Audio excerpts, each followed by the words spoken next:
విఘ్నోపశాంతయే మాలాం కుండీం చ డమరుం శూలం శంఖం సుదర్శనం దదానం భక్తవరదం దత్తాత్రేయం నమామ్యహం కాషాయ వస్త్రం గరదండధారిణం కమండులం పద్మకరేణ శంఖం చక్రం గదా భూషితభూషణాఢ్యం శ్రీపాదరాజం శరణం ప్రపద్యే అభ్రస్యామపింగజటాబద్ధకళాపప్రాంసుర్దండీ కృష్ణమృగత్వక్పరిదానః సర్వాన్ లోకాన్ భావయాన కవిముఖ్య పారాశర్యః పర్వసురూపం వివృణోతు ఛాయాయాం పారిజాతస్య హేమసింహాసనోపరి ఆసీనమంబుజశ్యామం ఆయతాక్షమలంకృతం చంద్రాననం చతుర్బాహుం శ్రీవత్సాంకితవక్షసం రుక్మిణీ సత్యభామాభ్యాం సహితం కృష్ణమాశ్రయే సదాశివసమారంభాం శంకరాచార్యమధ్యమాం అస్మదాచార్యపర్యంతాం వందే గురుపరంపరాం వైదేహీ సహితం సురద్రుమతలే హైమే మహామండపే మధ్యే పుష్పకమాసనే మణిమయే వీరాసనే సుస్థితం అగ్రే వాచయతి ప్రభంజనసుతే తత్వం మునిభ్యః పరం వ్యాఖ్యాంతం వరదాదిభిః పరివృతం రామం భజే శ్యామలం రామం రామానుజం సీతం భరతం భరతానుజం సుగ్రీవం వాయుసూనూం చ ప్రణమామి పునః పునః విమలపటి కమలకుటి పుస్తకరుద్రాక్షసస్తహస్తపుటి కామాక్షి పక్ష్మలాక్షి కలిత విపంచి విభాసి వైరించి మనోజవం మారుతతుల్యవేగం జితేంద్రియం బుద్ధిమతాం వరిష్టం వాతాత్మజం వానరయూధముఖ్యం శ్రీరామదూతం శిరసా నమామి. హరి ఓం. పరమేశ్వర స్వరూపమైన సభకు నమస్కారం. సభాయే నమః. అయోధ్యాకాండని మనం ప్రారంభం చేసుకుంటూ అప్పుడే 4వ రోజుకి చేరుకున్నామండి. అయోధ్యాకాండలో ఈరోజు కూడా ధర్మరాజు గారి పేరు మీదుగా అతని కుమారుడు సత్యనారాయణమూర్తి గారు ఈ యొక్క కార్యక్రమాన్ని ఏర్పాటు చేయడం జరిగింది. కమిటీ సభ్యుల్ని వచ్చి ధర్మరాజు గారి యొక్క ఫోటోకి పుష్పాలంకృతం చేయవలసిందిగా కోరుతున్నాను.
సీతాదేవీయుతం వీరం సర్వాభరణభూషితం సీతాపతిం హరిం ధ్యాయేదయోధ్యాకాండముత్తమే. రామచంద్ర ప్రభు నిన్నటి రోజున దశరథ మహారాజు గారు కైకేయి చేసినటువంటి నిర్బంధం వల్ల రామచంద్ర ప్రభు అరణ్యానికి వెళ్ళడానికి సిద్ధపడ్డాడు. అయితే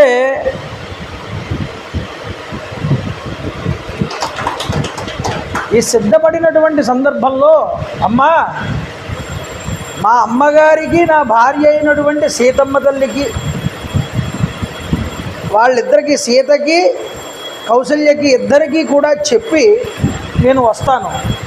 ఆ తర్వాత అరణ్యానికి వెళ్తాను, ఈ మాత్రం గడువైనా నాకు ఇవ్వమ్మా అని అడిగాడు. అడిగి వేగంగా కౌసల్య దగ్గరికి వచ్చాడు. కౌసల్యాదేవికి చెప్పాడు విషయం అంతా కూడా. ఆవిడ ససేమిరా ఒప్పుకోలేదు. తల్లిగా నేను ఆజ్ఞ ఇస్తున్నాను, నేను ఆజ్ఞాపిస్తున్నాను కాబట్టి నువ్వు వెళ్ళడానికి వీలు లేదని. రాముడు ఎంత గొప్ప ధర్మం చెప్పాడు అంటే, నిన్నైనా నన్నైనా శాసించేటటువంటి అధికారం తండ్రి గారిదమ్మా, కాబట్టి నువ్వు కూడా తండ్రి గారు చెప్పినట్టే చెయ్యాలి, కాబట్టి నీ మాట కన్నా ఇప్పుడు తండ్రి గారి మాటకే నేను పాటించడం ముఖ్యం అన్నాడు రామచంద్రుడు. అందువల్ల లక్ష్మణుడు యొక్క ఆవేశాన్ని ధర్మవచనాలతో తగ్గించి అమ్మకి డైరెక్ట్గా విషయం చెప్పకూడదని ధర్మం ఇండైరెక్ట్గా లక్ష్మణుడి ద్వారా చూపించి తనకి రాజ్యభోగాల మీద కాంక్ష లేదని నిరూపించాడు. రాముడికి కావాల్సింది ఏమిటయ్యా అంటే, రాముడికి కావాల్సింది ధర్మమే. అయితే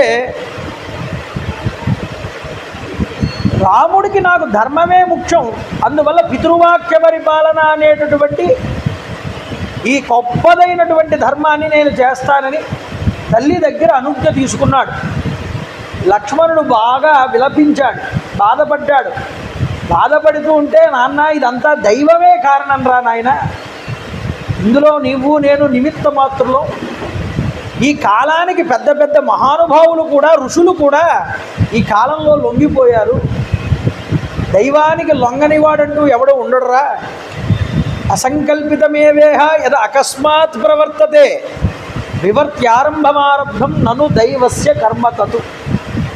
మనం అనుకున్న పని అలా జరగకుండా ఇంకోలా జరిగింది అంటే దాని వెనకాల ఉన్నది దైవము తప్ప మరొకటి కాదు అని తేల్చి చెప్పాడు. అన్నయ్య, నేను కావాలంటే ఎలాంటి దైవాన్నైనా నిలదీస్తాను, నా దగ్గర ధనస్సుంది, నా దగ్గర బాణములున్నాయి, నపుంసకుడు చావలేనివాడు దైవం అనాలన్నయ్యా, నేను ఎలాంటి దైవాన్నైనా సరే నిలదీస్తానంటాడు. దైవం కనిపించదు, మనం చేసుకున్న పుణ్య ఫలితము, మనం చేసుకున్న పాప ఫలితం ఆ సమయానికి అనుభవించవలసి వచ్చినప్పుడు ఆ దైవం అనేటటువంటిది ఆ పనిని నిర్వర్తింపజేస్తుంది. ఇది రాముడు చెప్పాడు. అయితే తాను మానవుడిగా ఉన్నాడు కాబట్టి దైవం అనేటటువంటిది నేను చేసిన పుణ్యం మీద పాపం మీద ఆధారపడి ఉంటుందని చెప్పాడు. కానీ పరమాత్మ దృష్టిలో రామచంద్ర ప్రభువుని కనుక మనం చూస్తే దైవానికి కర్మ ఉండదు. దైవం భగవంతుడికి కర్మ ఏమిటండి? భగవంతుడికి కర్మే ఉండదు. ఆయన కర్మకి అతీతుడు, మాయకి అతీతుడు. మాయని తన యందు ఉంచుకున్నటువంటి వాడు, తన ఆధీనమునందు ఉంచుకున్నటువంటి వాడు.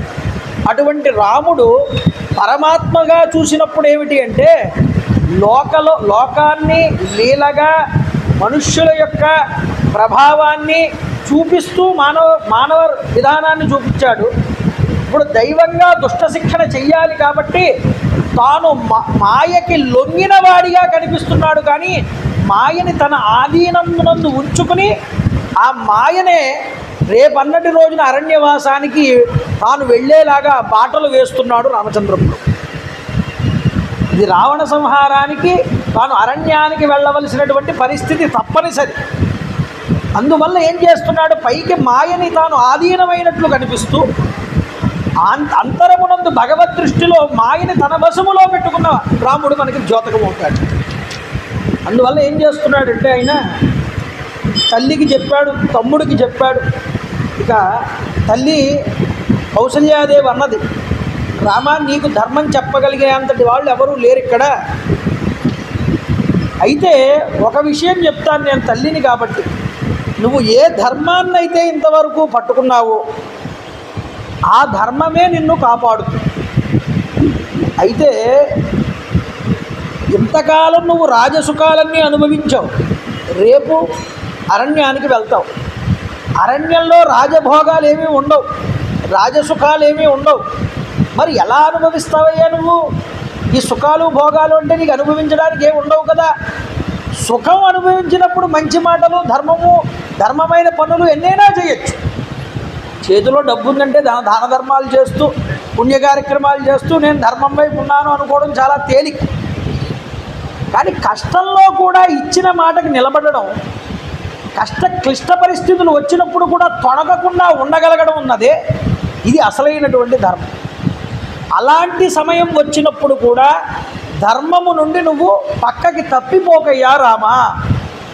యం పాలయసి ధర్మత్వం ధృతేన నియమేన చ సవై రాఘవసార్ధూల ధర్మస్త్వాం అభిరక్షతు.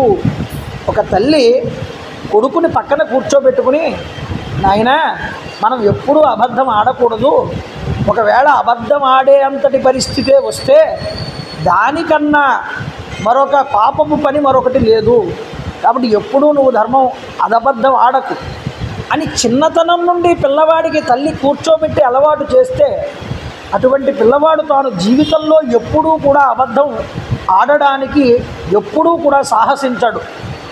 కావాలంటే మీరు తల్లిగా ఒక స్త్రీ తన కొడుకుని పెంచేటప్పుడు మొదటిలోనే ప్రారంభంలోనే ఈ శిక్షణని ఇవ్వాలి. రాముడు చిన్నతనం నుండి అంత ధర్మంతో పెరిగాడు. కానీ తన కొడుకు ఎక్కడైనా కాస్త క్లిష్ట పరిస్థితులు సంభవించినప్పుడు ఇంతటి ధర్మాత్ముడు కూడా ఎక్కడైనా కాస్త ధర్మం తప్పిపోతాడేమో, ఈ ధర్మమే అతనికి రక్ష కదా ఇన్నాళ్ళు, ఆ రక్షగా ఉన్న ధర్మమే కాపాడుతుంది ఎంతటి క్లిష్ట పరిస్థితులు వచ్చినా. ఒకవేళ ఆ ధర్మం తప్పిపోతే తనని కాపాడేవాళ్ళు అలాంటి క్లిష్ట సమయంలో ఎవరు ఉండరు.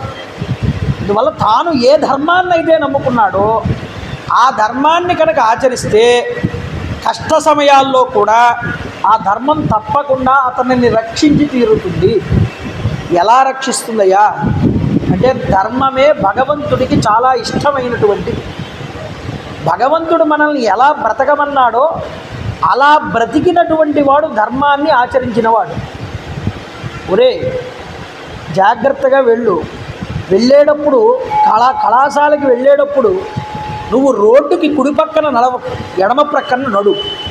అంతేకాదు ఒకవేళ మోటార్ సైకిల్ వేసుకు వెళ్తే ఎర్ర లైట్ వెలిగగానే నువ్వు ఆగిపో, కంగారు పడిపోయి టైం అయిపోతుందని పక్క రోడ్లోంచి వెళ్ళిపోకు అని తండ్రి చెప్పాడు. తండ్రి చెప్తే కొడుకు విన్నాడే అనుకోండి, వాడు సక్రమంగా చేరుకుంటాడు స్కూల్కి. తండ్రి చెప్పిన మాట నేనెందుకు వినాలి, నా ఇష్టం వచ్చినట్టు నేను చేస్తానని తాను ఎడమవైపు వెళ్లకుండా కుడివైపు వెళ్ళి ఆగవలసిన చోట ఆగకుండా వెళ్ళిపోయాడే అనుకోండి, ప్రమాదం జరిగి పడిపోతే బాధ్యత ఎవరు? తండ్రి చెప్తాడు, కొడుకు పాటించాడా మంచి మార్గంలో వెళ్తాడు, పాటించకపోతే పాడైపోతాడు. అలాగే భగవంతుడు చెప్పాడు మనకి దేని ద్వారా? వేదముల ద్వారా, పురాణము ద్వారా. ఒరే ఇలా బ్రతకండి, ఇలా బ్రతికితే మీకు శ్రేయస్సు వస్తుంది, ఇలా బ్రతికితే నేను ఆనందిస్తాను, నేను ఆనందించి నేను నీ వైపు నిలబడతానన్నాడు భగవంతుడు. అలా నేను ఇలా ఆచరించండి, ఇలా నడుచుకోండి అని చెప్పడమే ధర్మము. ఆ ధర్మం వేదమునందు నిక్షేపించబడి ఉన్నది.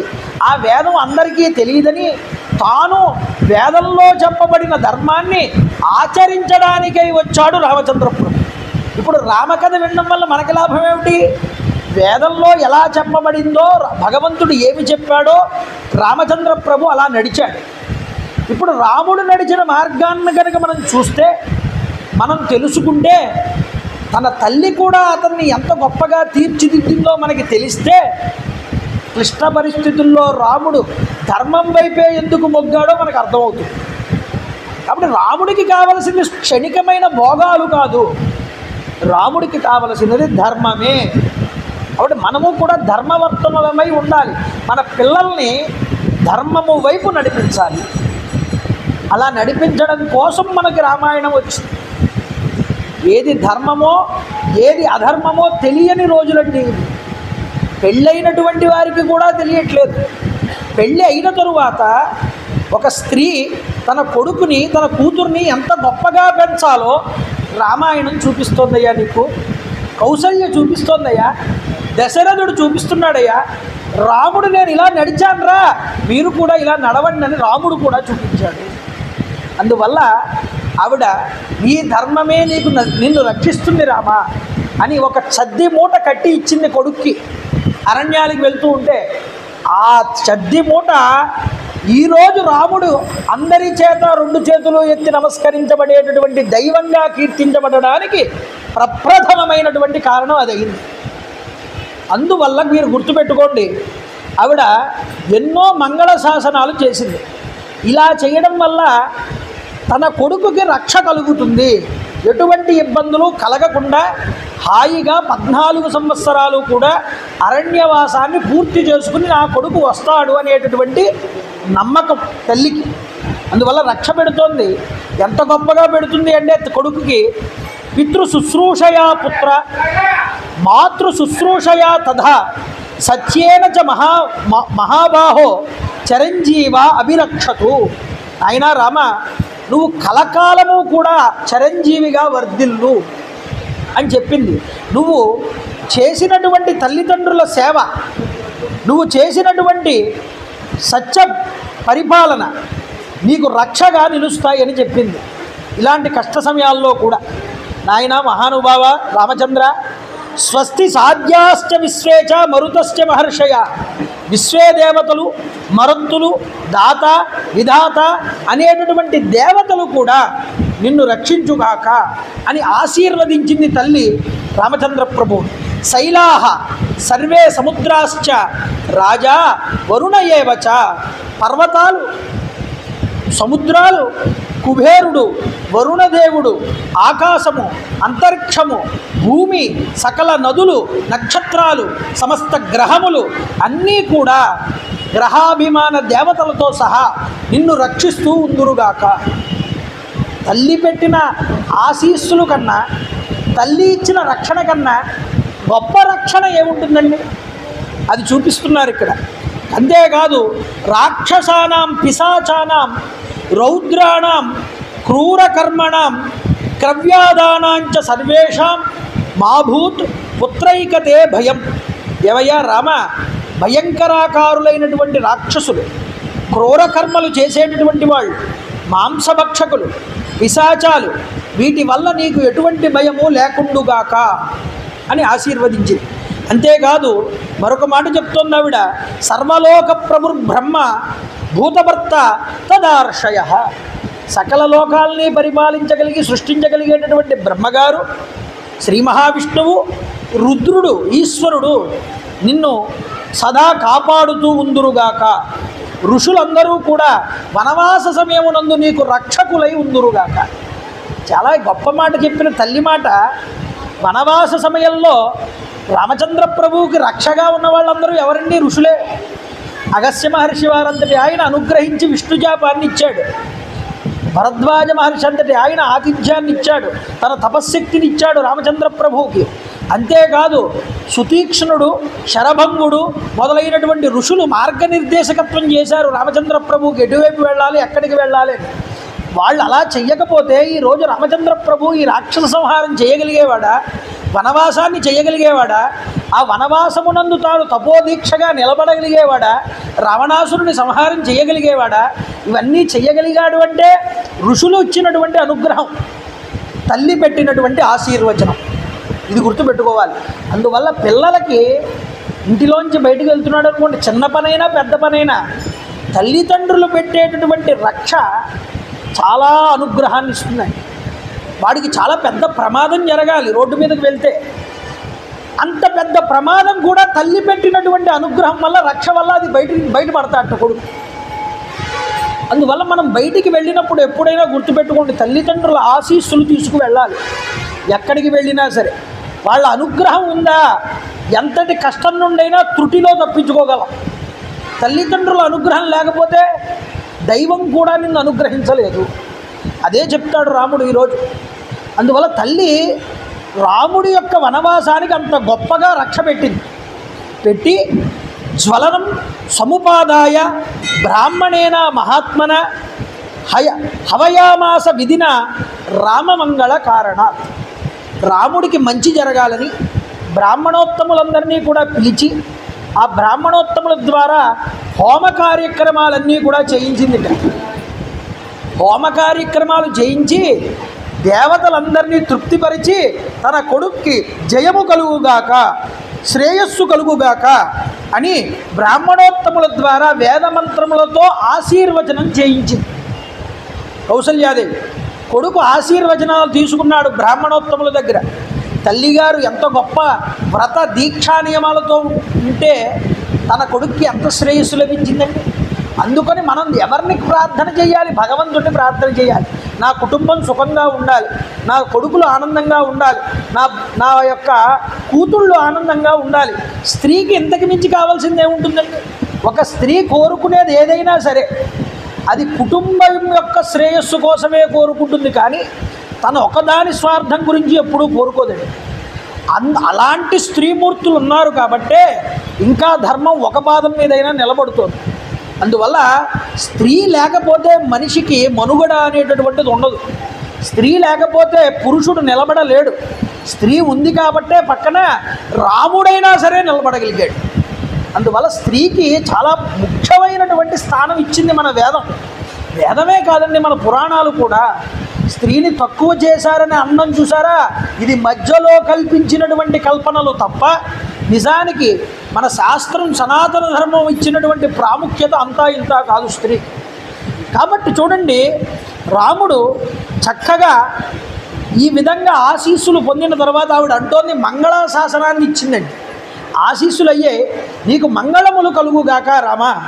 యన్ మంగళం సహస్రాక్షే సర్వదేవ నమస్కృతే వృత్రనాశే సమాభవత్ తత్తే భవతు మంగళం. ఆ యొక్క దేవేంద్రుడు వృత్తాసురుని సంహారం చేసినప్పుడు ఆ యొక్క దేవేంద్రుడికి ఏ మంగళములైతే కలిగాయో ఆ మంగళములన్నీ నా కుమారుడికి కలుగుగాక. ఎం మంగళం సుపర్ణస్య వినత కల్పయత్పుర.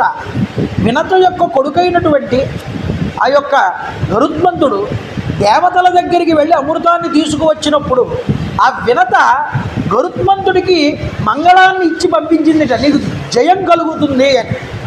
ఆ రోజు వినత తన కుమారుడు గరుత్మంతుడికి ఇచ్చిన మంగళం ఏదైతే ఉందో ఆ మంగళములన్నీ నీకు కలుగుగాక రామా అని ఇచ్చింది. అంతేకాదు, అమృతోత్పాదనే దైత్యాన్ ఘృతో వజ్రధరస్య యత్ అతిథిర్మంగళం ప్రాధాత్ తత్తే భవతు మంగళం. క్షీరసాగరాన్ని మదించినప్పుడు ఆ యొక్క అమృతం బయటికి వచ్చినప్పుడు దేవతలకి రాక్షసులకి యుద్ధం జరిగేటటువంటి సమయంలో దేవేంద్రుడికి మంగళాన్ని ఇచ్చిందిట అదితీదేవి. ఆ ఇచ్చినటువంటి మంగళం వల్ల దేవేంద్రుడు జయించాడు రాక్షసుల మీద. అటువంటి మంగళములన్నీ నీకు కలుగుగాక రామా. ఈ విధంగా రాముడికి ఎన్నో మంగళాలు పెడితే కళ్ళంపట నీళ్లు పెట్టుకుందిట కౌసల్యాదేవి. అంతకు మించి ఆవిడ ఇచ్చేయగలదు. కొడుక ధర్మాన్ని తప్పడు, తానా కొడుకుని విడిచిపెట్టి ఉండలేదు. తండ్రి గారి మాట నిలబెట్టడం కోసం, తండ్రిని ఒక ఉన్నతమైనటువంటి స్థానం వైపు నిలబెట్టడం కోసం, సత్యవాక్ పరిపాలన యందు తండ్రిని ఉంచడం కోసం నా కొడుకు ఈరోజు ఇంత త్యాగం చేస్తున్నాడు అని ఒక పక్క గర్వం, ఒక పక్క కొడుకుని విడిచిపెట్టుకోలేకపోతున్నాననే బాధ. ఆవిడ బాధ వర్ణనాతీతమండి. ఆవిడ పాపం కళ్ళంపట నీళ్లు పెట్టుకుని కొడుకుకి బాధపడితే అమ్మకి నమస్కారం చేసి ప్రదక్షిణ చేశాడు రామచంద్ర ప్రభు. ప్రదక్షిణ చేసి అక్కడ నుండి రాజవీధి గుండా నడుస్తూ సీత దగ్గరికి వెళ్ళాడు. రథాన్ని కూడా అధిరోహించలేదు. ఇంకా అధిరోహించకుండా తాను సీతమ్మ తల్లి దగ్గరికి వెళ్ళాడు. వెళుతూ ఉంటే రహదారి మీద ప్రజలందరూ కూడా దశరథుణ్ణి కైకేయిని తిట్టుకున్నారట.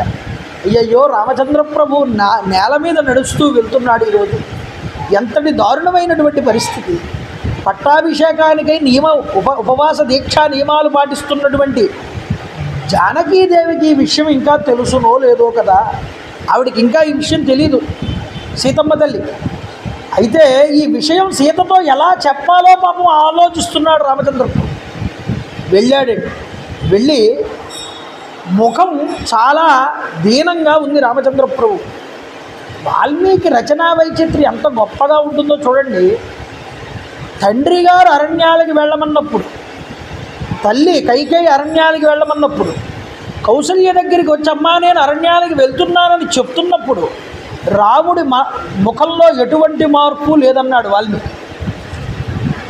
కానీ ఈ విషయాన్ని స్త్రీ భార్య అబల సీతమ్మ తన యొక్క పట్టమహిషి ఆ సీతమ్మకి చెప్పడానికి జంకాట రామచంద్ర ప్రభు.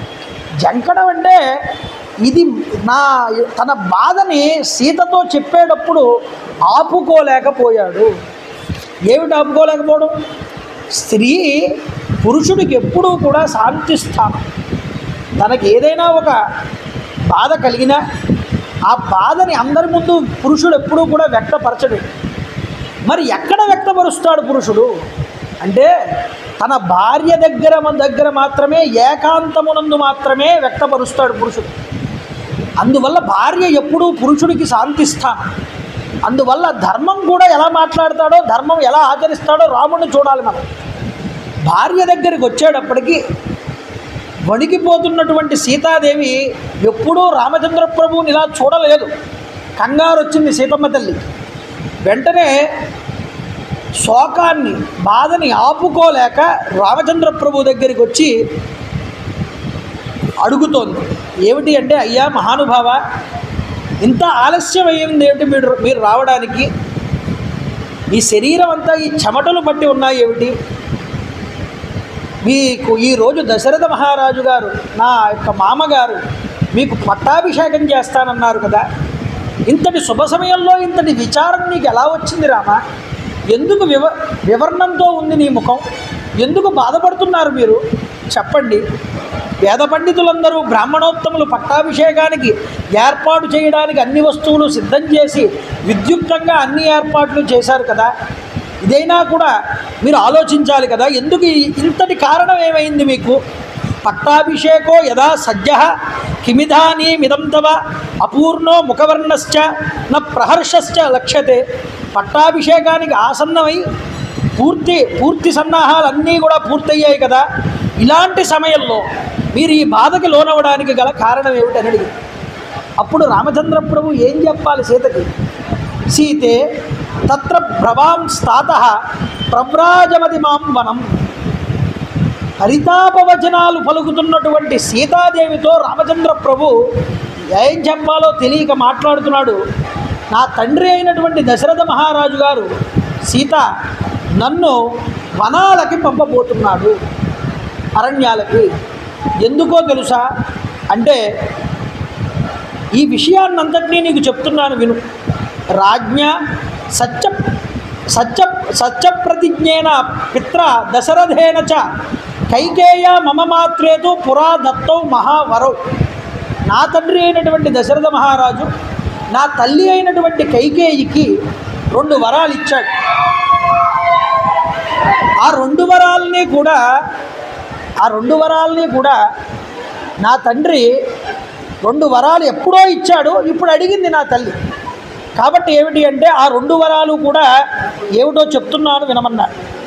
ఏమిటా వరాలు అంటే, రాజ్ఞా సత్యప్రతిజ్ఞేన పిత్ర దశరథేన చ తయ్యాద్య మమ సజ్ఞే అస్మిన్ అభిషేకే నృపోధ్యత. దశరథుడు భరతుడికి పట్టాభిషేకం చెయ్యమని దశరథుడితో చెప్పింది. 2వ వరం నన్ను అరణ్యాలకు వెళ్ళమన్నది. కాబట్టి 14 సంవత్సరాలు నేను అరణ్యవాసం చెయ్యాలి. అందుకోసం తల్లికి ఇచ్చిన మాట కోసం, నాన్నగారి మాట నిలబెట్టడం కోసం నేను అరణ్యానికి వెళ్ళిపోతున్నాను సీత. కాబట్టి ఈ విషయాన్ని గుర్తుపెట్టుకో. నువ్వు ఎప్పుడూ కూడా భరతుడు పట్టాభిషిక్తుడు అయిన తరువాత నా గురించి పొగడడం కానీ, ఆయన ముందు నన్ను కీర్తించడం కానీ, నా గురించి ప్రస్తావించడం కానీ నువ్వు చేయకూడదు. జాగ్రత్తలు చెప్తున్నాడండి రాముడు. అంతేకాదు, ఊర్మిళ శృతకీర్తి వీళ్ళకంటే ఎక్కువ మర్యాదలు నువ్వు కోరుకోకూడదు. వాళ్ళకన్నా ఒక మెట్టు తక్కువగా నువ్వు ఉండాలి. ఎందుకంటే యువరాజు భరతుడు కాబట్టి. అంతేకాదు, నేను మునులతో విలసిల్లేటటువంటి వనాలకి నేను వెళ్ళిపోతున్నాను. నువ్వు ఇక్కడ ఉంటూ వ్రత నియమాలన్నీ కూడా పాటిస్తూ ఉండు సీత. నేను వెళ్తున్నాను. మా తండ్రి అయిన దశరథ మహారాజు వినమ్రతతో ఆదరపూర్వకంగా నా తండ్రి అయినటువంటి దశరథుడిని నువ్వు సేవిస్తూ ఉండు ఇక్కడ అని చెప్పాడు. అంతేకాదు, మా తల్లిగారు ఉన్నారే కౌసల్యాదేవి, కడు వృద్ధురాలు ఆవిడ నేను అరణ్యానికి వెళ్ళిపోతున్నానని చాలా బాధపడుతూ ఉన్నది. ఆవిడ వణికిపోతోంది. ఆవిడ్ని నువ్వు దగ్గరుండి సేవించు అని చెప్పాడు. ధర్మజ్ఞురాలు అయినటువంటి నీవు ఆవిడ్ని ఓదారుస్తూ ఉండమని చెప్పాడు. మిగతా తల్లులందరూ కూడా నా మీద కౌసల్యాదేవి ఎంత ప్రేమ చూపిస్తుందో అంత ప్రేమనే చూపించారు నాకు ఎప్పుడూ కూడా. కాబట్టి కౌసల్యని నువ్వు ఎంత గొప్పగా ఆదరిస్తావో మిగతా తల్లుల్ని కూడా నువ్వు అలా ఆదరిస్తూ ఉండమన్నాడు.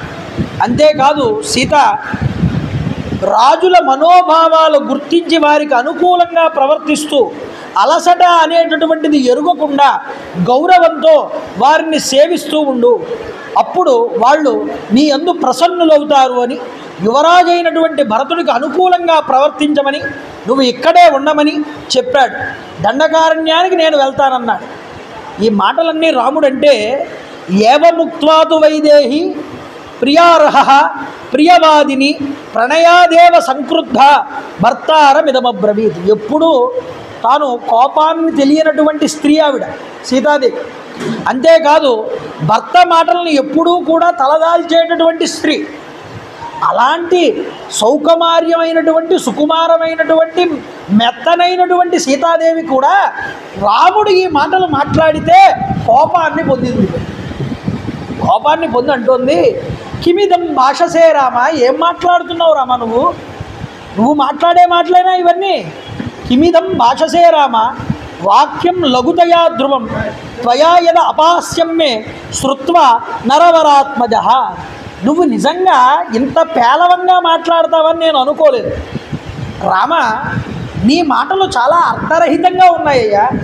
ఒక భర్త భార్యతో మాట్లాడవలసిన మాటలేనా ఇవి? ఏమిటిది? మునుపెన్నడూ కూడా నీ నోటి నుంచి ఇలాంటి మాటలు నేను వినలేదు. ఒక స్త్రీనైనటువంటి నాకు కూడా నీ యొక్క మాటలు నవ్వు పుట్టిస్తున్నాయి రామ. అంతేకాదు వీరులైనటువంటి వారు, రాజకుమారులైనటువంటి వారు పలకదగినటువంటి మాటలేనా ఇవి? ఒక సాధారణమైనటువంటి పురుషుడు మాట్లాడాడు అంటే దానికి ఒక అర్థం ఉంది. కానీ ఒక క్షత్రియ పురుషుడిగా పుట్టినటువంటి నువ్వు ఇలా మాట్లాడడం చాలా హాస్యాస్పదంగా ఉన్నది. ఆర్యపుత్ర పిత మాత భ్రాత పుత్ర స్థధైష్ణుష స్వాని పుణ్యాని భుంజాన స్వం స్వం భాగ్యముపాసతే. మనకి ఒక కుటుంబం ఉంది అంటే కుటుంబంలో తల్లి తండ్రి కుమారుడు తమ్ముడు అన్నగారు అక్కగారు అందరూ ఉంటారు. ఎవరు ఉన్నా సరే వాళ్ళ వాళ్ళ పుణ్యాలని వాళ్ళ పాపాలని వాళ్ళు సముపార్జించుకుంటారు. కానీ భర్తృర్భాగ్యంతో భార్యైక ప్రాప్నోతి పురుషర్షభ అతస్తైవాహమాదిష్ట వనే వస్తవ్యమీత్యతి. భార్య అనేటటువంటిది ఉన్నదే కుటుంబంలో, ఆ భార్య మాత్రం భర్తకి అర్ధాంగి. అర్ధాంగి అంటే భర్త చేసేటటువంటి ఏ పనిలోనైనా భార్యకి సగభాగం ఉంటుంది, అందువల్ల అర్ధాంగన్న. అంతేకాదు ఆవిడ భర్త ఏది పొందినా అందులో సగం పొందడానికి అర్హురాలండి. కాబట్టి వనాల్లో నివసించేటటువంటి ఆదేశం దశరథ మహారాజు గారు నీకు ఇచ్చారు అంటే రామ, అందులో నన్ను కూడా భాగస్వామ్యం కమ్మని చెప్పి అర్థం. అందులో నువ్వు ఒక్కడవే వెళ్ళమని కాదు. కాబట్టి రామ గుర్తుపెట్టుకో, నేను కూడా వనవాసం చేస్తాను నీతో వచ్చి. ఇహలోకమునందు పరలోకమునందు భార్యకి ఎప్పుడూ కూడా పతియే ఆధారము అని చెప్పి. అంటే ఏమిటి? ఒక భార్య భర్త పక్కన కూర్చుని భర్త చేసేటటువంటి ప్రతి పుణ్య కార్యక్రమంలో పాల్గొన్నప్పుడు ఆవిడ భూలోకంలోనూ ఉద్ధరించబడుతుంది. శరీరాన్ని విడిచిపెట్టేసిన తర్వాత ఊర్ధ్వలోకంలో కూడా భర్తతో తాను కలిసి అక్కడ స్వర్గ సుఖాలను అనుభవిస్తుంది. ఒక్క దాంపత్యానికి మాత్రమే ఈ శక్తి ఉన్నది. కాబట్టి తండ్రి కానీ తల్లి కానీ తనయులు కానీ సకులు కానీ ఆఖరికి తన శరీరం కానీ తోడుగా రావు స్త్రీకి. ఎవరు తోడుగా వస్తారు స్త్రీ కంటే? చిట్ట చివర తన భర్త మాత్రమే తోడుగా వస్తాడు.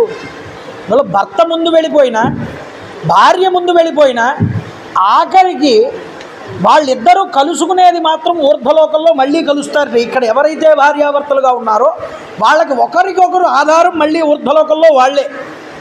కాబట్టి ఈ అరణ్యంలో నేను నీకు ముందుగా నడుస్తాను రామ. నడిచి ఏం చేస్తానో తెలుసా? అరణ్యంలో నడిచేటప్పుడు రోడ్లు ఏమి ఉండవు. రోడ్లు రహదారులు లేకపోతే ఏముంటాయి? రాళ్ళు రప్పలు ముళ్ళు ఉంటాయి. ఈ రాళ్ళు రప్పలు ముళ్ళు ఉన్నప్పుడు ఏం చేస్తానో తెలుసా? నేను ఆ రాళ్ళని ఆ ముళ్ళని వీటన్నింటినీ నీకు గుచ్చుకోకుండా, నీకు ఇబ్బంది కలగకుండా నేను ఏరేస్తాను అని చెప్తోంది. అంటే అర్థం ఏమిటి? పైకేమో సీతమ్మ తల్లి రాముడికి తోడుగా ఉండి ఆయనకి కష్టాలు నేను కలిగించకుండా రహదారి యందు మార్గంలో వచ్చే రాళ్ళని, రప్పలని, ముళ్ళని ఏరుతానని పైకి అర్థం. కానీ ఇది కావ్యం కదండి. అందులో అంతరంగా శబ్దం ఏది ధ్వనిస్తోంది అంటే, రామా నీకన్నా ముందు నేను నడుస్తాను అంటే నీకన్నా ముందుగా నేను లంకకి చేరుకుంటాను. నీకన్నా ముందు లంకకి వెళ్ళేది నేను, నువ్వు కాదు. నీకు అడ్డంగా ఉన్నటువంటి, ప్రజలకు అడ్డంగా ఉన్నటువంటి, లోక కంటకులైనటువంటి రావణాది, కుంభకర్ణాది, ఇంద్రజిత్ లాంటి రాక్షసులు, అంతేకాకుండా గొప్ప గొప్ప దండకారణ్యంలో ఉన్నటువంటి రాక్షసులు నీకు అడ్డు లేకుండా చేస్తాను నేను. ఇంత అర్థం ధ్వనించిందండి అమ్మవారు మాట్లాడిన మాటలు. కాబట్టి నీకన్నా ముందు నేను వెళ్తానంటే లంకకి నేను వెళ్తానని అర్థం. నీకు అడ్డొచ్చేటటువంటి ముళ్ళని, రాళ్ళని ఏరుతానంటే ఆ రాక్షసుల ఆయువులన్నీ నేను గ్రహించేస్తాను వెళ్ళి, తర్వాత నీకు చెప్పడం చాలా సులభం అవుతుంది. ఇది చెప్పడం అండి. కాబట్టి రామ, సమస్త సుఖాలకి నిలయమైనటువంటి రాజభవనాల్లో నేను నివసించడం కన్నా నీతో నాకు ప్రయాణమే నాకు చాలా ఇష్టం.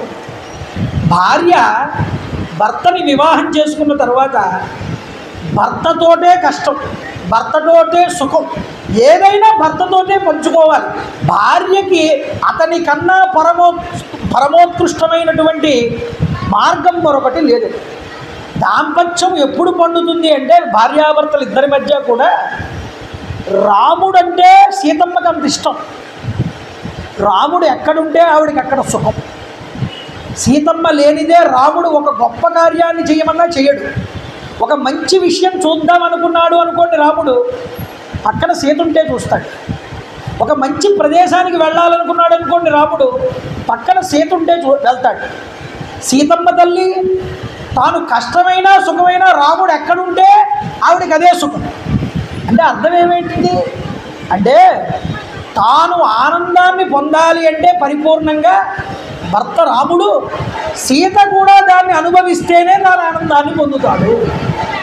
అర్థమవుతుందా?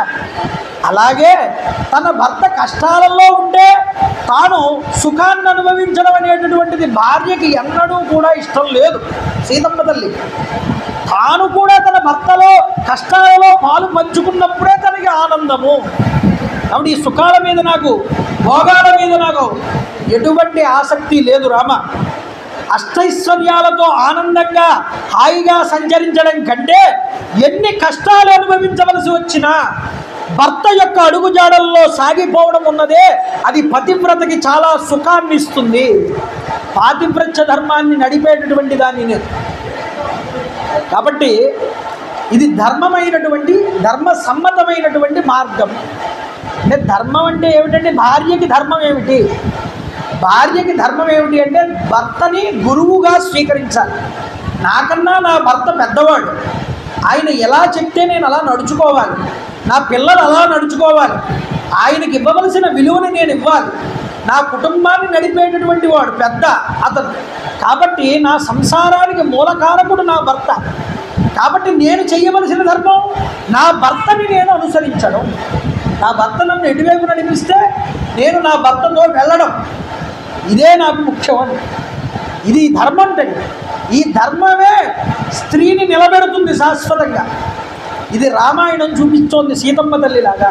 అమ్మ, తల్లులందరూ కూడా సీతమ్మ తల్లిని ఆదర్శం చేసుకోవాలి. అందరూ సీతమ్మ తల్లిని ఆదర్శంగా చేసుకున్నారు కాబట్టే అన్ని సాంప్రదాయాలు లుప్తమైపోతున్నా ఇంకా కొద్దో గొప్ప మన భారతదేశంలో నిలబడి ఉన్నటువంటి వివాహ వ్యవస్థ మాత్రమే కాస్త ఊపిరి పీల్చుకుంటోంది.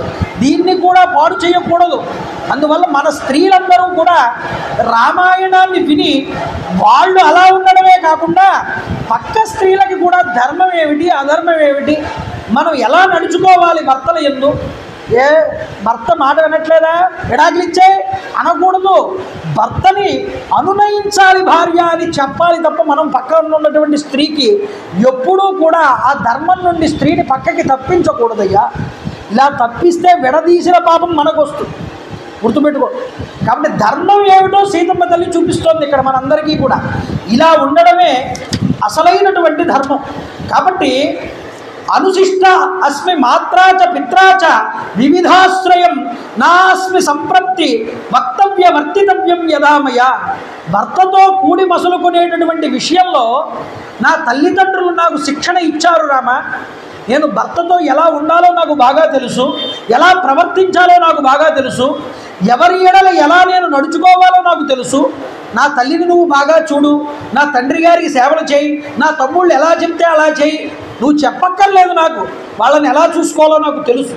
కానీ ఇప్పుడు నువ్వున్నటువంటి పరిస్థితుల్లో నేను నిన్ను అనుసరించడమే ధర్మం, కాబట్టి నేను నిన్నే అనుసరిస్తానన్నా సీతమ్మ.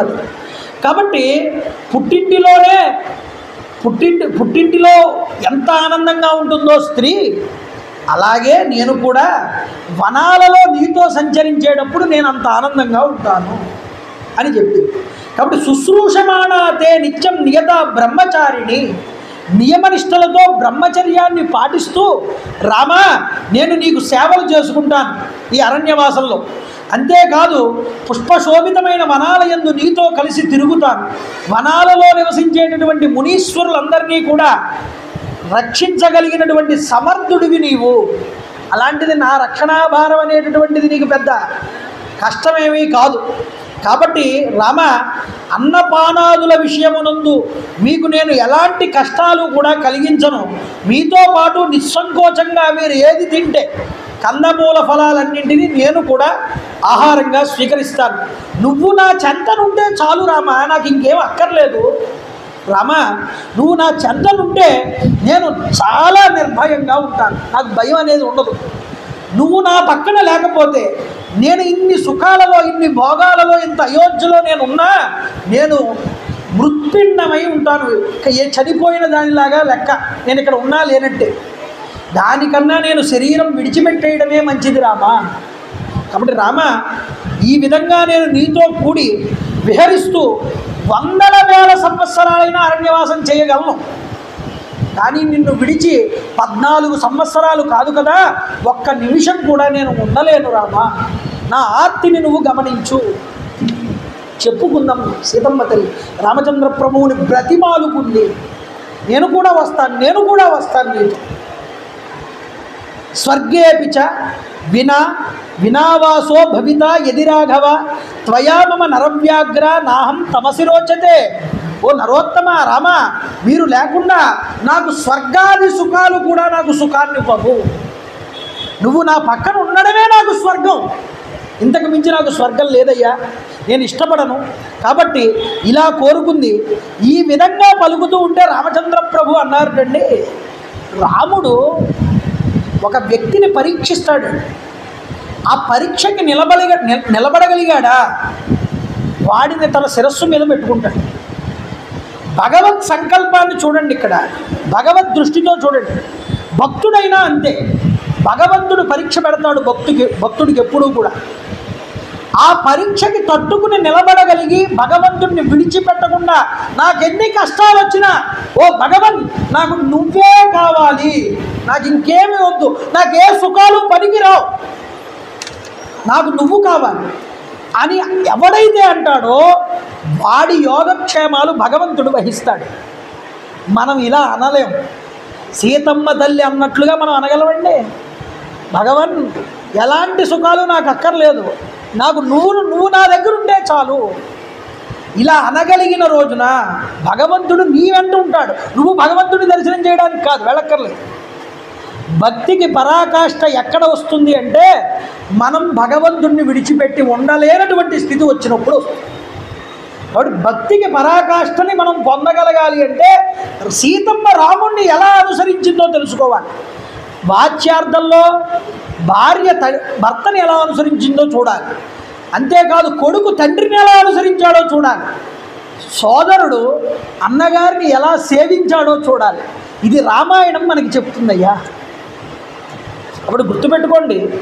కాబట్టి ఇలా అంటూ ఉంటే రాముడు అన్నట్ట సీతమ్మ తల్లితో, సీతే యథాత్వం వక్ష్యామి తథా కార్యం త్వయా భలే. ఓ అబల, ఓ భయస్వభావురాల, అంటే ఏమిటి, నువ్వు చాలా సుకుమారం కలిగినటువంటి దాన్ని, అబలవి అంటే నువ్వంటూ నిన్ను నువ్వు రక్షించుకోలేనటువంటి స్థితిలో ఉన్నటువంటి దానికి. ఎప్పుడూ స్త్రీ అబలేనండి. ఆవిడికి ఎంత శక్తి ఉన్నా పక్కన పురుషుడు కనుక లేకపోతే ఆవిడ అబల కిందే లెక్క. అబల అంటే అర్థం ఏమిటి అంటే స్త్రీకి ఎంత శక్తి అయినా ఉండవచ్చు కాక, కానీ పక్కన పురుషుడు రక్షణగా తానికి ఉండాలి ఎప్పుడు కూడా. అలా లేనప్పుడు తాను అబల అవుతుంది. కానీ ఒక పురుషుడు పక్కన ఉంటే తాను బల అవుతుంది, అంటే ఆవిడ బలవంతురాలు అవుతుంది. ఆవిడ అబల. నేను చెప్తున్నటువంటి మాటలు నువ్వు విను. ఏమిటి అంటే వనవాసం చాలా తేలికను అని అనుకుంటున్నావేమో, నాతో కలిసి హాయిగా విహరించవచ్చు అనుకుంటున్నావు, కానీ వనవాసం వల్ల వచ్చేటటువంటి కష్టాలు ఏమిటో నీకు తెలియవు.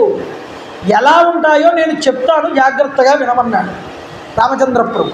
అంటూ అరణ్యాలలో మత్తిల్లినటువంటి సింహాలు, పెద్ద పులులు, క్రూర మృగాలు అన్నీ కూడా దాడి చేస్తాయి మనుషుల మీద. కాబట్టి అవి చాలా దుఃఖభూయిష్టములు. అరణ్యాలలో నదులన్నీ కూడా బురదగా మొసళ్లతో నిండి ఉంటాయి. అంతేకాదు రాళ్ళు రాటు తేలిపోయి ఉంటాయి, గుచ్చుకుంటాయి కాళ్ళకి. మదపుటేనుగులు స్వేచ్ఛగా అరణ్యాలలో తిరుగుతూ ఉంటాయి. దారులకు అడ్డంగా తీగలు అల్లుకుని ఉంటాయి. త్రోవలలో ఉండేటటువంటి ముళ్ళు కాళ్ళకి గుచ్చుకుంటూ ఉంటాయి. అడవి కోళ్ళు భయంకరంగా అరుస్తాయి. దాహబాధ తీర్చుకుందాము అంటే ఒక్కొక్క చోట నీరు కూడా లభించదు సీత. అంతటి కష్టంగా ఉంటుంది అరణ్యవాసం. అంటే ఏదో మనకి ఇలా చిటిక వేయగానే వచ్చి కూర్చుని మనకి అన్నాలు పానీయాలు తీసుకొచ్చి ఎవరు ఇవ్వరు. పట్టుపాన్పులు ఉండవు. నేల మీద శయనించాలి, కటిక నేల మీద. చలికి తట్టుకోవాలి, ఎండకి తట్టుకోవాలి, వానకి తట్టుకోవాలి. ఎలా ఉంటావు సీత? షడ్రసోపేతమైన భోజన పదార్థాలు అక్కడ ఉండవు కదా. వనవాసంలో యథాశక్తి చాలా కాలం ఉపవాసాలతోనే జీవితం గడుస్తుంది. దేవతలు, పితృదేవతలు వీళ్ళిద్దరినీ కూడా ఆరాధన చేస్తూ ఆయా సమయాల యందు వచ్చినటువంటి అతిథులందరినీ సేవిస్తూ కూడా ఉండాలి. ఇది వనవాసంలో చాలా క్లిష్టమైనటువంటి పరిస్థితి. ఇలా చెప్తుంటే రామచంద్ర ప్రభు శ్రీరాముడు వనాలకి తీసుకుని తనని వెళ్ళడానికి ఇష్టపడట్లేదు అని అర్థమైంది సీతామాతకి. అర్థమయ్యి ఆవిడ అంటోంది, ఏ త్వయా కీర్తిత దోష వనే వస్తవ్యతాం ప్రతి గుణా నిత్యేవతాం విద్ధి తవ స్నేహ పురస్కృతాం. ఓ నాథ, ఇంతవరకు మీరు వనవాసం వల్ల వచ్చేటటువంటి ఇబ్బందులన్నింటి గురించి చెప్పారు, బాగానే ఉంది. కానీ ప్రేమపూర్ణమైనటువంటి మీ సాహచర్యం అనేటటువంటిది ఉన్నదే, పక్కన మీతో కలిసి ఉండడం అనేటటువంటిది ఉన్నదే, దాని ముందు ఇవన్నీ చాలా తేలికైపోతాయి రామా. అవేమీ కష్టాలు అనిపించవు. నీ పక్కన నీ కృప ఉంటే అవన్నీ నేను అవలీలగా దాటగలను సీతామాత. ఓ భగవానుడా, ఓ దైవమా, ఈశ్వర పరమేశ్వర, నీ అనుగ్రహం నాకుండే చాలయ్యా, నువ్వు నా పక్కన ఉండే చాలయ్యా, ఎన్ని కష్టాలైనా అవలీలగా దాటగలనని ఏ భక్తుడు అనగలుగుతాడు? వాడికి భగవంతుడు వెనకాలు. భక్తుడితో సీతమ్మ తల్లిని ఇక్కడ అన్వయం చేస్తున్నాను చూడండి మీరు. సీతమ్మ ఎలా కోరుకుందో భగవంతుణ్ణి, నాకు కష్టమే రాని, నీతో ఉన్నదే నాకు సుఖం, నీ కష్టమే నాకు, నీ కష్టాల్లో నా కష్టం, నీ సుఖంలో నా సుఖం, నాకు మిగతా సుఖాలతో కానీ మిగతా కష్టాలతో కానీ సంబంధము లేదు అని చెప్పి చూడండి. చెప్పి ప్రభు త్వయాచ సహగంతవ్యం మయా గురుజనాజ్ఞయ తద్వియోగేన మే రామ త్యక్తవ్యమిహ జీవితం. మా తండ్రి జనకుడు, జనక మహారాజు గారు కన్యాదానం చేసేటటువంటి సమయంలో సహధర్మచరితవా అన్నాడు. అంటే ఈ అమ్మ సీత నీకు సహధర్మచారిణి అవుతోందయ్యా. అంటే ఏమిటి? ఛాయేవా అనుగత సదా. మానవుణ్ణి తన నీడ ఎలా వెంబడిస్తుందో తిను నిన్ను అలా వెంబడిస్తుంది, అనుసరిస్తుంది. అంటే నీ కష్టాల్లో కష్టం, నీ సుఖాల్లో సుఖం. ఈవిడ అవుతుందని చెప్పాడా లేదా? అలా చెప్తూ మంత్రపూర్వకంగా జలాలు ధారపోసి నా చేతిని నీ చేతిలో పెట్టాడు నా తండ్రి. అందువల్ల నువ్వు దూరంగా ఉంటే, నేను ఇక్కడే ఉంటే ఇక నా జీవితానికి పరమార్థం ఏముందయ్యా? దానికన్నా చనిపోవడం ఉత్తమం అన్నది. నేను నీ రక్షణలో ఉన్నంత వరకు కూడా మహాశక్తి సంపన్నుడైనటువంటి దేవేంద్రుడు కూడా నన్నేమీ చెయ్యలేడు. ఈ క్రూర మృగాలు ఎంత చూడండి. రామచంద్ర, ఏ సతి అయినా సరే, ఏ భార్య అయినా సరే పతికి దూరంగా ఉండి జీవించడం అనేటటువంటిది చాలా దుర్భరము. భర్తకి ఎప్పుడూ దూరంగా ఉండి భార్య జీవించకూడదు. అంతేకాదు, ఓ రామ, అది అసఖ్యం కాబట్టి నీవు నాకు చేయుచున్నటువంటి ఈ హితబోధలు ఇంకా చాలు, ఇంకా చాలించబెట్టమంది. అయితే మరొక విషయాన్ని నీకు చెప్తాను రామా అన్నది. ఏమిటిట అంటే, అదచాపి మహప్రాజ్ఞ బ్రాహ్మణానాం మయా శృతం పురా పితృగృహే సత్యం నస్తవ్యం కిలమే వనే. రామ, పూర్వం నేను మా తండ్రి గారింటిలో నివసిస్తూ ఉన్న సమయంలో అక్కడికి కొంతమంది బ్రాహ్మణులు వచ్చారు. ఆ బ్రాహ్మణులు నా చెయ్యి చూసి, నా జాతకం చూసి, ఈ అమ్మాయికి అరణ్యవాసం చేసేటటువంటి విధానం కనిపిస్తోంది జాతకంలో అని చెప్పారు వాళ్ళు. కాబట్టి దాన్ని బట్టి కూడా నాకు అరణ్యవాసం ఉన్నది జీవితంలో. అంతేకాదు, ఆధ్యాత్మిక రామాయణంలో ఒక మాట అంటారండి. ఏమంటారంటే, అన్యత్ కించిత్ ప్రవక్ష్యామి శ్రుత్వా మాం నయకాననం రామాయణాన్ని బహుశః శృతాని బహుభిర్ద్విజై. రామ, నేను మా తండ్రి గారింటిలో ఉన్నప్పుడు చాలామంది బ్రాహ్మణుల ద్వారా ఎన్నో రామాయణాలు విన్నాను. ఈ రామాయణాల్లో ఏ రామాయణంలో అయినా సరే సీతాం వినావనం రామో గతః కిం కుత్రచిత్వద, రాముడు లేకుండా, సీతమ్మ లేకుండా రాముడు అరణ్యాలకి వెళ్ళాడు అని నేను ఎక్కడా వినలేదు అంది. అంటే ఏమిటి? ఆధ్యాత్మిక రామాయణంలో ఈ విషయాన్ని వర్ణించారు. సీతమ్మ తల్లి ఎన్నో రామాయణాలు జరిగాయని, అందులో నేను ఎప్పుడూ సీత అరణ్యాలకి వెళ్లకుండా లేదు అని ఖరాఖండిగా చెప్పింది. అందుకనే ప్రతికల్పం భవేద్రామ రావణస్య తదైవచ. అంటే ప్రతి కల్పంలోనూ రామావతారం ఉన్నది. మనుషులకి ఎలా బ్రతకాలో చెప్పడం కోసం ఈ రామాయణం వచ్చింది, రామావతారం వచ్చింది. కాబట్టి ఆవిడ అలా అడిగింది. అంతేకాదు, ఒక సోది చెప్పే ఆవిడ ఇంటికి వచ్చింది ఒకసారి. మా ఇంట్లో, మా జనక మహారాజు గారి ఇంట్లో ఉండగా ఆవిడ వచ్చి నా తల్లితో మాట్లాడుతున్నప్పుడు నేను విన్నాను. ఏమని? ఈవిడకి వనవాసం చేసేటటువంటి స్థితి ఉన్నది అని, నా వనవాసం గురించి నా తల్లితో మాట్లాడటం నేను విన్నాను రామ. అవన్నీ పక్కన పెట్టాయి. ఒకానొక సమయంలో నేను నిన్ను కోరుకున్నాను రామ, గంగా నదీ తీరం వెంబడే ఉన్నటువంటి ఋష్యాశ్రమాలన్నింటినీ కూడా నీతో కలిసి నాకు దర్శించాలని ఉన్నది. అప్పుడు నువ్వు సరే అని నాకు మాట కూడా ఇచ్చావు. నీకు గుర్తు లేదేమో, నాకు గుర్తుంది. అదే ఇలా మనకి వచ్చిందేమో అవకాశం అని అనుకుందాం, తప్పేముంది. కాబట్టి నేను నీతో కలిసి ఈ వనాలకి వచ్చేటట్లు అనుజ్ఞ ఇవ్వమన్నది. కాబట్టి ఓ రామ, నా పతివైనటువంటి నిన్ను ప్రేమ ఆదరాలతో అనుసరిస్తూ సేవించడం వల్ల నా దోషములన్నీ కూడా పోతాయి. ఆవిడికి దోషాలు ఏమిటండి? కాదుట, ఒకవేళ రాముణ్ణి అనుసరించకపోతే ఆవిడికి దోషం వస్తుంది. అందువల్ల నేను నిన్ను అనుసరిస్తే నాకు ఆ దోషం రాదు. నాకు దోషం రాకుండా నువ్వు చెయ్యవయ్యా. తల్లిదండ్రులు మంత్రపూర్వకంగా ఏ స్త్రీకైతే కన్యాదానం చేస్తారో స్త్రీని పురుషుడికి, అలాగా ఏ వర్ణం వారైనా, ఈ వర్ణం వారనే కాదు, ఏ వర్ణం వారైనా వేద మంత్రాలు చదువుతూ ఉండగా బ్రాహ్మణులు జలాలు తీసుకుని పెళ్లి కొడుకుని నారాయణ స్వరూపంగా భావన చేస్తారు. నారాయణ స్వరూపంగా భావన చేసి పెళ్లి కూతుర్ని కన్యాదాత దానం చేస్తాడు. ఇలా దానం చేసినప్పుడు ఏం జరుగుతుందో తెలుసా రామ? నీకు నేను చెప్పక్కర్లేదు, కానీ చెప్తున్నాను వినమంది. అలాగా దానం చేయడం వల్ల వాళ్ళ ఇద్దరికీ కూడా స్వర్గలోకం అనేటటువంటిది లభిస్తుంది. వాళ్ళు చనిపోయిన తర్వాత కూడా ఉన్నత లోకాల్లో కలుస్తారు వాళ్ళిద్దరూ. అలా కన్యాదానం చేయబడిన స్త్రీ పురుషుడు ఇద్దరూ కూడా. కాబట్టి వేద మంత్రాలతో ఎవరైతే ఒకటవుతున్నారో వాళ్ళు ఖచ్చితంగా ఉన్నత లోకాల్లో కూడా కలుస్తారయ్యా. కాబట్టి ఈ లోకమునందే కాక పరలోకాన్ని కూడా పొందుతారు. ఇలాంటి శృతి ప్రమాణాలను అనుసరించి మా తండ్రి అయిన జనకుడు నీకు నన్ను దానం చేశాడు. నేను సౌశీల్యవతిని, పతిసేవాపరాయణురాలని, నీకు అందున అర్ధాంగిని, అలాంటి నన్ను నీ వెంట నువ్వు తీసుకుని ఎందుకు తీసుకెళ్ళడానికి నన్ను ఇష్టపడట్లేదో నాకు చెప్పు రామ. కాబట్టి నీ యందు భక్తి శ్రద్ధలు కలిగినటువంటి దాన్ని నేను రామ, నీ సుఖంలో దుఃఖంలో భాగస్వామిని నేను, ఈ విషయాన్ని గుర్తుపెట్టుకో. కాబట్టి నీ వెంట నన్ను కొనిపోవడానికి తీసుకువెళ్ళడానికి కనుక నీకు కనుక సమ్మతం కాకపోతే నేను ఏ విషాన్నో త్రాగి శరీరాన్ని విడిచిపెడతాను తప్ప నేను ఇక్కడ ఉండలేనని చెప్పింది. వనాలకి తీసుకుపోమ్మని చెప్పింది. ఈ నిర్జనారణ్యాలకి కొనిపోవడమే నేను ఆచరించవలసినటువంటి ధర్మము అని తాను చెప్పింది. ఇన్ని చెప్పినా రాముడు అంగీకరించలేదు.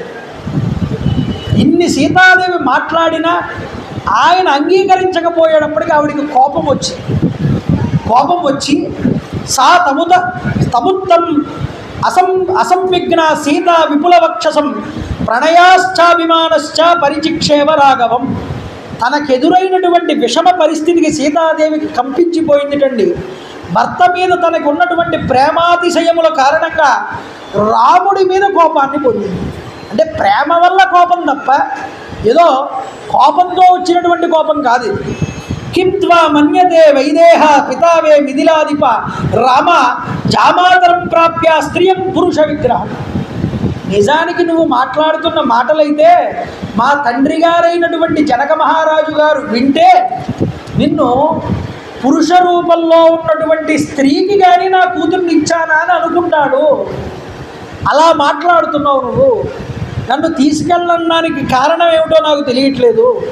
నన్ను నీ వెంట వనాలకి తీసుకువెళ్ళకపోతే రాముడు పరాక్రమహీనుడు అని ఈ లోకమంతా కూడా పలుకుతుంది.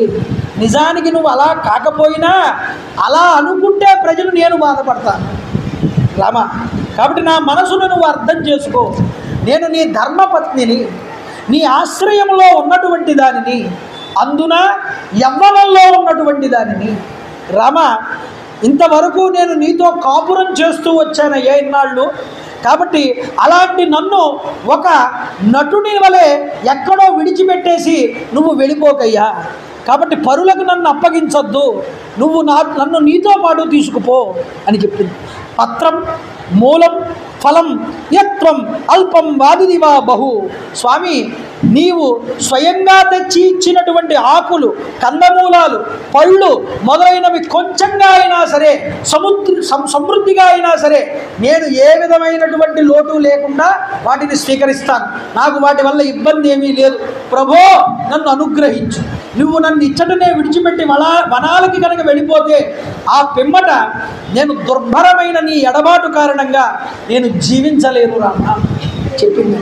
కాబట్టి వనవాసం నీకేమాత్రము ప్రతికూలంగా మసులుకునేగా నేను ప్రవర్తించను, నీకు అనుకూలంగా ప్రవర్తిస్తాను వనవాసాల్లో అని చెప్పింది. అంతేకాదు, ఈ దుర్భర దుఃఖం కనుక నువ్వు నన్ను కనుక తీసుకెళ్ళకపోతే 14 సంవత్సరాలు కూడా నేను ఎలా గడపాలి ఇక్కడ, నేను గడపలేనన్నది. కాబట్టి దీనంగా మాట్లాడింది, విలపించింది, శోకించింది, గాఢంగా భర్తని కౌగిలించుకుని బాధపడింది టండి సీతామాత. ఇలా బాధపడితే శ్రీరాముడు పలికిన మాటలకి సీతాదేవి యొక్క నునుమెత్తనైనటువంటి ఆ హృదయం తీవ్రంగా గాయపడింది. రాముడు నేను తీసుకువెళ్ళను అని అన్నందు హృదయం గాయపడి భర్తని కౌగిలించుకుని ఏడుస్తూ ఉంటే అప్పుడు రామచంద్ర ప్రభు తాను మాట్లాడాడు. ఏమని? నా దేవి తమ దుఃఖేన స్వర్గమప్యాభిరోచయే. భర్త ఎలా మాట్లాడితే ఎంత కోపంలో ఉన్నటువంటి స్త్రీ అయినా తాను ఆ కోపాన్ని విడిచిపెట్టి ఆనందాన్ని పొందుతుందో అలా మాట్లాడాడండి రామచంద్రుడు. సీత నిజానికి కౌగిలించుకుని ఉంది సీతాదేవి రాముణ్ణి. తన ముఖము తన శిరస్సు మీద చేతితో దువ్వుతూ రామచంద్ర ప్రభు చెప్తున్నారు, నీకు దుఃఖం కలిగించడానికి హేతువైనది ఏదైనా సరే అది స్వర్గమైనా నాకు అక్కర్లేదు సీత. దానివల్ల నీకు దుఃఖం కలుగుతుంది అనుకుంటే కనుక నాకు స్వర్గం కూడా అక్కర్లేదన్నాడు రామచంద్ర ప్రభు సీతామాత అని. అరణ్యాలలో నిన్ను కాపాడడానికి నేను సర్వసమర్థుండి, ఇందులో ఎటువంటి సందేహం లేదు. అయితే వనవాసం విషయంలో పైకి బాగోదు, భర్త వెళ్తున్నాడు అరణ్యాలకి, నేను కూడా వస్తాను అనకపోతే ఏమనుకుంటాడో అనేటటువంటి ఉద్దేశంతో అన్నావా, లేదా మనసులో పరిపూర్ణంగా నీకు నాతో రావాలని ఉన్నదా అన్న విషయాన్ని నేను క్లారిటీగా తెలుసుకోవడానికి నేను నిన్ను కాస్త పరీక్షించవలసి వచ్చింది. అంటే మనం పైకి చూపించేటటువంటి భక్త నువ్వు ఆంతరములో భగవంతుడితో పెట్టుకున్నటువంటి నిజమైనటువంటి సంబంధం భక్త, ఇది తెలుసుకోవాలి. నలుగురు ఎదురుగుండా 100 కొబ్బరికాయలు కొట్టి 1000 రూపాయలు పెట్టి పువ్వులు తెచ్చి పూజ చేస్తే అది భక్తి అనిపించుకోదు. భక్తి ఎక్కడ ఉన్నది? సీతమ్మ తల్లి చూపించింది ఇక్కడ. అంటే నువ్వు ఎన్ని చేసినా నేను నిన్ను అనుగ్రహించనన్నాడు రాముడు. అయినా సరే నువ్వు నాకు తప్ప నాకు మరొకళ్ళు దిక్కు లేదంది సీత. కాబట్టి నీకు మనస్ఫూర్తిగా రావడం ఇష్టమా కాదా, నీకు అది తెలుసుకోవాలని నేను ఇంతవరకు ఉపేక్షించానన్నాడు.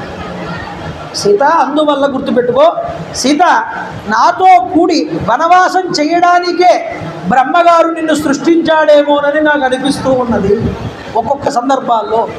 ఓ సీత, సతీ సమేతంగా వనాలయందు నివసించుట ప్రాచీనులైనటువంటి ఋషులందరూ పాటించినటువంటి ధర్మమే. కాబట్టి నువ్వు కూడా నాతో పాటు వస్తానంటే నాకు ఎటువంటి అభ్యంతరము లేదన్నాడు రామచంద్ర ప్రభు. కాబట్టి మన ఇద్దరం కలిసి వనవాసానికి వెళ్దాం. అయితే జానకి తండ్రి యొక్క సత్యవాక్ పరిపాలన ఉన్నదే, దాని నుండి మాత్రం నేను పక్కకి తప్పిపోను, వనవాసానికి నేను వెళ్ళి తీరతానన్నాడు. కాబట్టి నువ్వు కూడా ఇది గుర్తు పెట్టుకుని మనసులో పెట్టుకుని నీకు నిశ్చయం అయితే నాతో రా, ఇందులో ఎటువంటి ఇబ్బంది లేదు.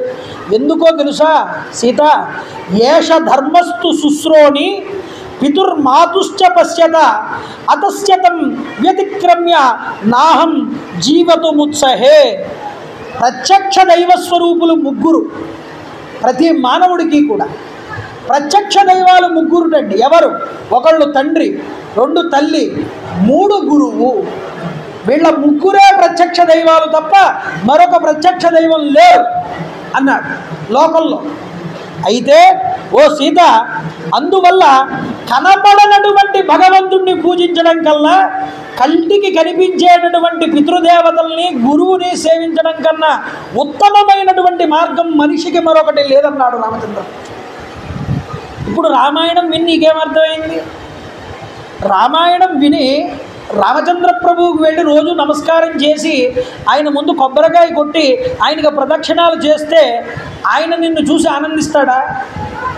నీ తల్లికి నువ్వు నమస్కారం చేసి నీ తండ్రి చెప్పినట్టు నువ్వు నడుచుకుని నువ్వు ఇంటిలో ఒక పుత్రుడు, ఒక కుమారుడు ఉండవలసినటువంటి బాధ్యతని నువ్వు స్వీకరించి ఉంటే నువ్వు రామాలయానికి రాగానే నిన్ను చూసి ఆనందిస్తాడు రామచంద్రుడు. ఎందుకని? ఆయన చెప్పిన మార్గంలో నువ్వు నడుస్తున్నావు.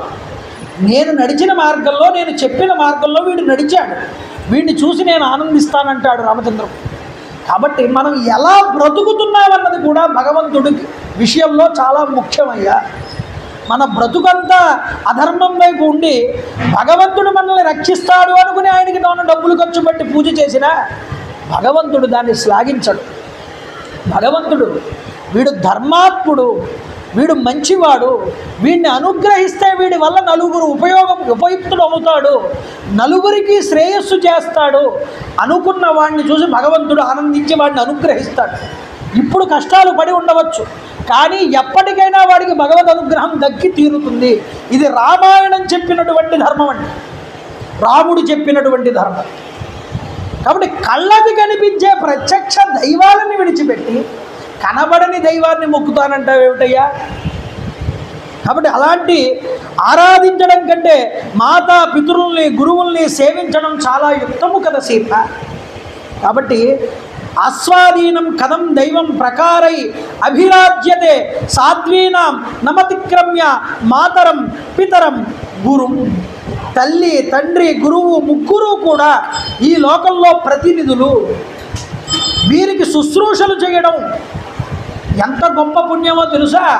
ముల్లోకాలలో ఉన్నటువంటి దేవతలందరూ ఆనందిస్తారు వాళ్ళకి సేవ చేస్తే. దేవతలకి పూజ చేసినా వాళ్ళు ఆనందిస్తారో ఆనందించరో తెలియదు, కానీ ఈ గురువు, తల్లి, తండ్రి అనేటటువంటి వాళ్ళు మనకి దైవానికి మధ్య ఉన్న మీడియేటర్స్. వీళ్ళని కనుక మనం పూజిస్తే వాళ్ళు ఆనందిస్తారు. ఏమండి, నా తండ్రిని నేను తరింపజేయాలి, ఏం చేయగలను?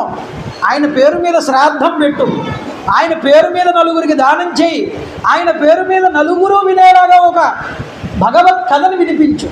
ఇవన్నీ భగవత్ కార్యక్రమాలే. నువ్వు ఎవరికి చేస్తున్నావు? నీ తండ్రి కోసం చేస్తున్నావు. నీ తండ్రి కోసం నువ్వు చేస్తున్నావు కాబట్టి నిన్ను చూసి భగవంతుడు ఆనందిస్తాడు. కాబట్టి తల్లిదండ్రులకు చేసిన సేవ వల్ల దేవతలందరూ కూడా ఆనందిస్తారయ్యా.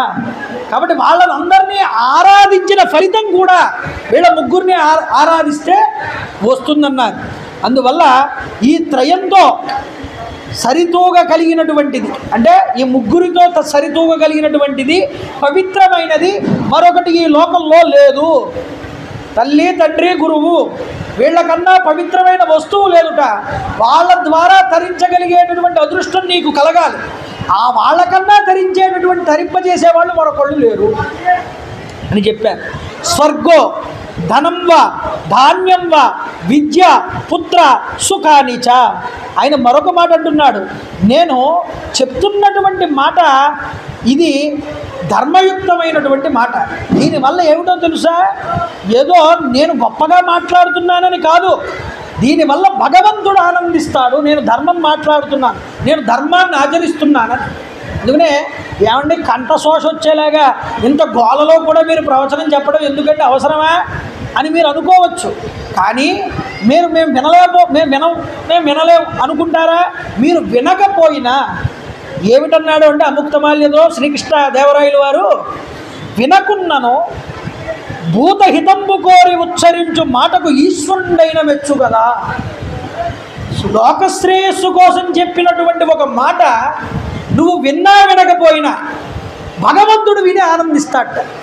అందుకోసం ప్రవచనం చెప్పేది దేనికోసం? మీరందరూ విని పాటించేస్తారనే నమ్మకంతో కాదు, భగవంతుడి కోసం, భగవత్ ప్రీతి కోసం, ఆయన ఆనందించడం కోసం. ఆయన ఆనందిస్తే మన బుద్ధుల్లోకి వచ్చి మనం ఇలా ఉండకూడదు, మనం ఇలా బ్రతకాలని ప్రచోదన చేసేవాడు కూడా భగవంతుడే. ఏమయ్యా, వీళ్ళ బుద్ధులన్నీ మంచి మార్గం వైపు నడిచేలాగా చూడు, మమ్మల్ని అనుగ్రహించు అని ఇంత ప్రవచనం చేసి నేను ఆయనకి నమస్కారం చేస్తే, ఆయన ఆశీర్వదిస్తే, ఆ ఆశీర్వచనం వల్ల మన జీవితాల్లో మార్పు కనుక వస్తే అంతకన్నా కావాల్సిందే ఉందండి. అందువల్ల భగవంతుడు ఇంతటి గొప్పదైనటువంటి మాతా పితృ గురు శుశ్రూషలను చూసి ఆనందిస్తాడు. ఈ ధర్మమైనటువంటి మాట విని భగవంతుడు కూడా ఆనందిస్తాడు. అందువల్ల మాతాపితృ గురువుల్ని సేవించేటటువంటి వారికి, వారిని విధేయతతో అనుసరించేటటువంటి వారికి ఇహలోకమునందు ధనధాన్యాదులకు లోటుండదుట. అంతేకాదు వివిధ విద్యల యందు వాళ్ళకి అనుగ్రహం కలుగుతుందిట. పుత్రులు సమస్త సుఖములు కూడా పొందుతారుట. ఆఖరికి స్వర్గలాభం కూడా పొందుతారయ్యా. అంటే మాత, పిత, గురు వీళ్ళ ముగ్గురిని పూజించినటువంటి వాళ్ళకి ఏం జరుగుతుంది అంటే, భూలోకంలో వాళ్ళు బ్రతికున్నంత కాలము వాళ్ళకి లోటు ఉండదు. చనిపోయిన తర్వాత కూడా ఉన్నత లోకాలు ప్రాప్తిస్తాయి. ఇవన్నీ ఏదో సీతారామ శర్మ గారు రామాయణంలో చెప్తున్నారు అంటే ఆయన సొంతంగా చెప్పిన మాట కాదు, రాముడు సీతతో చెప్పిన మాట ఇది. మీరు చదవండి రామాయణం తీసి. దేవగంధర్వ గోలోకాన్ బ్రహ్మలోకాన్ స్థధాపరాన్. దృఢ దీక్షతో నిరంతరం ఎవరైతే మాతృ పితృ గురువుల్ని సేవిస్తూ ఉంటారో అలాంటి మానవులు క్రమంగా దేవలోకాన్ని, ఆ తర్వాత గంధర్వలోకాన్ని, ఆ తర్వాత గోలోకాన్ని, ఆ తర్వాత సత్యలోకాన్ని, తర్వాత మహాలోకాన్ని పొందుతారయ్యా. అందువల్ల వీళ్ళని సేవించడం వల్ల అమ్మవారి యొక్క గొప్పదైన లోకాన్ని పొందుతాం మనందరం వెళ్ళి. అందువల్ల ఆ యొక్క మణిద్వీపాన్ని చేరుకునే శక్తి కూడా వీళ్ళని సేవించడం వల్ల ఉన్నదని చెప్పారు. అందువల్ల ఇక్కడ చెప్తున్నాడు రాముడు, నీ మనసులో ఆంతర్యాన్ని గమనించలేదు, నిన్ను నా వెంట దండకారణ్యాలకి కొనిపోవడానికి, అందువల్ల నేను సిద్ధపడలేదు సీత. ఇప్పుడు నీవు నాతో ఏ విధమైనటువంటి ఏది ఏమైనా నీతోనే నేను వస్తానని నువ్వు అన్నావుగా నాతో, అందువల్ల నేను నిన్ను ఇప్పుడు నాతో రావడానికి అంగీకరిస్తున్నాను అన్నాడు రాముడు. కాబట్టి ఓ సీత, వనవాస ప్రయాణానికి ముందుగా నువ్వు చెయ్యవలసినటువంటి దాన ధర్మాలు ఏవైనా ఉంటే అవి చేయమన్నా. చేసుకుని సుమిత్రాదేవికి కౌసల్యాదేవికి ఒక్కసారి వెళ్ళి చెప్పి రమ్మన్నాడు. చెప్పి రమ్మని తాను బయటికి వస్తూ ఉండగా ఈలోపు అక్కడే ఉన్నాడు లక్ష్మణుడు. ఈ మాటలన్నీ విన్నాడు. వదిన గారికి అన్నగారికి మధ్యనటువంటి ఈ విషయాలన్నీ విని అన్నగారి దగ్గరికి వచ్చి నమస్కారం చేశాడు లక్ష్మణుడు. అంటున్నాడు, అన్నయ్య పాదాలకి నమస్కారం చేశాడు. నేను ధనస్సు చేత్తో పట్టుకుని సావధానున్నై నీ వెంట నడుస్తూ ఉండగా నువ్వు హాయిగా వనాల్లో చరించవచ్చు. నేను నీ ముందు నడుస్తాను అన్నయ్య, నీ వెంట ఉండి నిన్ను సేవించుకునేటటువంటి భాగ్యాన్ని నాకు కలగనివ్వి.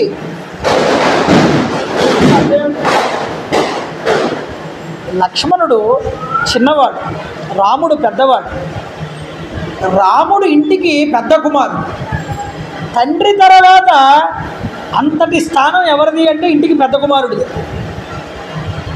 నిజానికి తల్లికి కూడా ఇవ్వలేదండి ఆ హక్కు, పెద్ద కుమారుడికి ఇచ్చారు. అందుకనే భర్త పోయిన తరువాత స్త్రీ పెద్ద కొడుకు ఏది చెప్తే అలా వినమని చెప్పింది శాస్త్రం.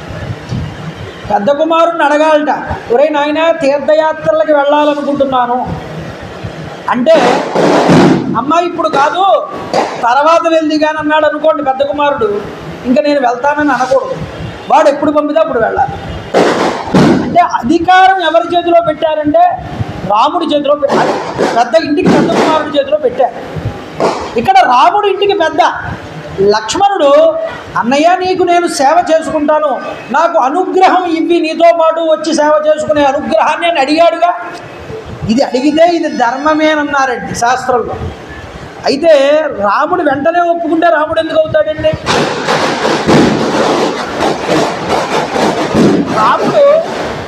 రాముడు ఇది వరకు లక్ష్మణుడు కౌసల్యాదేవి ఎదురుగుండా కొన్ని మాటలు వదిలాడు. ఎంత గొప్పవాడైనా తండ్రినైనా సరే వధిస్తాను, తండ్రి కైకేయికి వశమైపోయాడు, అందువల్ల ఆయన్ని నిర్జించి తీరతాను అన్నాడు. ఈ మాటలన్నీ మనసులో ఉన్నాయి రాముడికి. లక్ష్మణ, నాన్నగారు కైకేయికి వశమైపోయి ఉన్నాడని నువ్వే అన్నావుగా, వశమైపోయి ఉన్నాడు. కైకేయి భరతుడు వచ్చిన తర్వాత అన్నీ కూడా బోధిస్తుంది. అందువల్ల భరతుడు మన తల్లుల్ని పట్టించుకోవచ్చు, పట్టించుకోకపోవచ్చు. భరతుడు పట్టించుకుంటాడో లేదో రాముడికి తెలుసు. కానీ లక్ష్మణుడి మనసులో ఉన్న భావాన్ని పైకి నొక్కి వేలు పెట్టి చూపిస్తున్నాడు. నువ్వు ఇలా అన్నావుగా నువ్వే, ఇప్పుడు అందుకనే నువ్వు ఈ పని చెయ్యని చెప్తున్నాడు. భరతుడు చూడొచ్చు, చూడకపోవచ్చు తల్లులను, ఎందుకంటే కైగా నూరి పోసేస్తుందిగా, నువ్వు చెప్పిన మాటేగా. కాబట్టి సుమిత్రాదేవిని కౌసల్యాదేవిని నువ్వు ఇక్కడే ఉండి సేవిస్తూ ఉండు, నేను వదిన గారితో కలిసి అరణ్యానికి వెళ్తానన్న. లక్ష్మణుడికి అర్థమైందండి అన్నగారు మాట్లాడిన మాటలో ఉన్న అంతరార్థం. అన్నయ్య, నీ మాటల్లో అంతరార్థం నాకు అర్థమైంది. అయితే భరతుడు కూడా నీలాగా కౌసల్యామాతని సుమిత్రాదేవిని భక్తితో సేవిస్తాడన్నయ్య. ఇందాక ఏమన్నాడు? నిన్న భరతుడి పక్షం వైపు కూడా ఎవరైనా ఉంటే వాళ్ళతో కూడా పోరాడతా అన్నాడు. భరతుడు అలాంటి వాడు కాడన్నయ్యా, నువ్వెలా చూసుకుంటావో కౌసల్యాదేవిని సుమిత్రని అతడు కూడా అలాగే చూసుకుంటాడు. అయినా కౌసల్యామాతను ఆశ్రయించి 1000 గ్రామాలు రాసి ఉన్నాయి, దశరథుడు రాసిచ్చాడు. ఆవిడ ఎదుటివారి దగ్గర చేయి చాచవలసిన అవసరం లేదు. ఆవిడ తలుచుకుంటే కౌసల్యాదేవి సుమిత్రాదేవిని మిగతా అంతఃపుర స్త్రీలను కూడా ఆవిడే పోషించగలదు.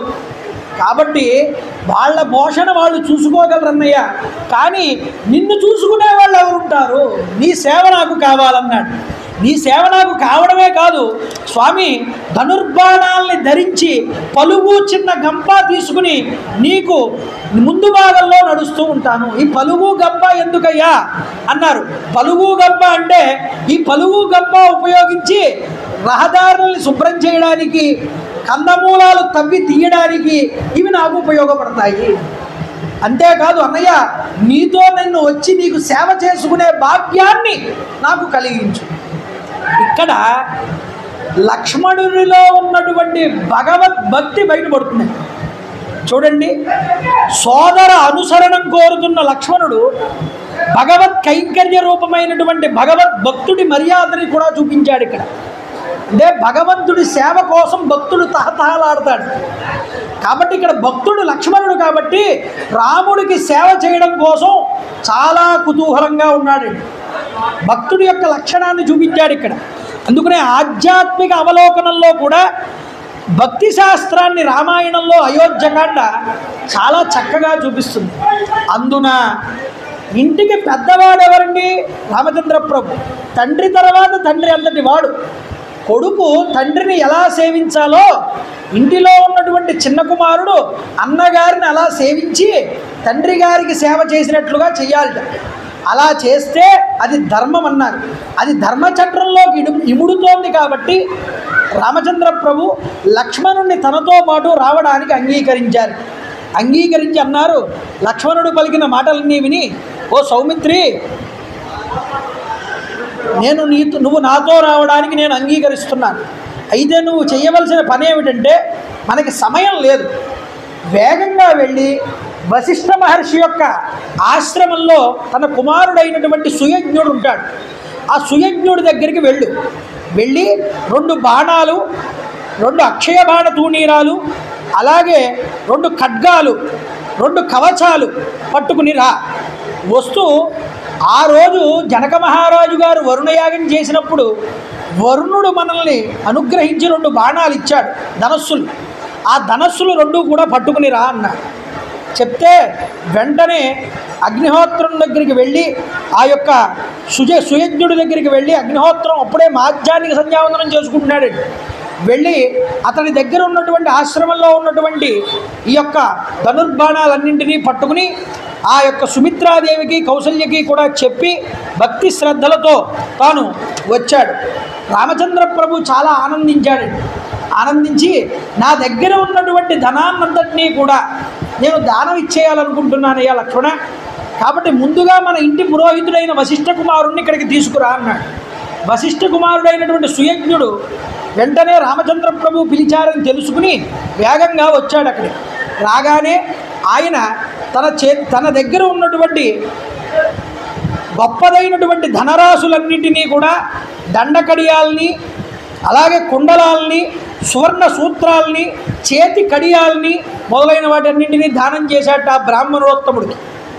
అంతేకాదు, నీ భార్య అయినటువంటి నీ యొక్క ధర్మపత్నికి సీతాదేవి ఆభరణాలు కూడా తీసుకోవయ్యా అని అమ్మవారి ఆభరణాలైనటువంటి కంఠహారము, హారము, చేతి యొక్క భుజకీర్తులు, అలాగే వడ్డానము మొదలైనటువంటి ఆభరణాలన్నింటినీ కూడా సుయజ్ఞుడి యొక్క భార్యకి తీసుకోమని చెప్పి సుయజ్ఞుడికి ఇచ్చేశాడు. ఇచ్చేసిన తర్వాత తన మేనమామ ఇచ్చినటువంటి శత్రుజ్ఞయము అనేటటువంటి ఏనుగు ఉంది. ఆ ఏనుగుని ఆ యొక్క సుయజ్ఞుడికి ఇచ్చి దానితో పాటు 1000 బంగారు నాణాలు ఇచ్చాట. ఇచ్చి నేను వచ్చేంత వరకు దీని యొక్క బాధ్యతని నువ్వు స్వీకరించవయ్యా అని ఆ ఏనుగుని సుయజ్ఞుడికి అప్పగించాడు.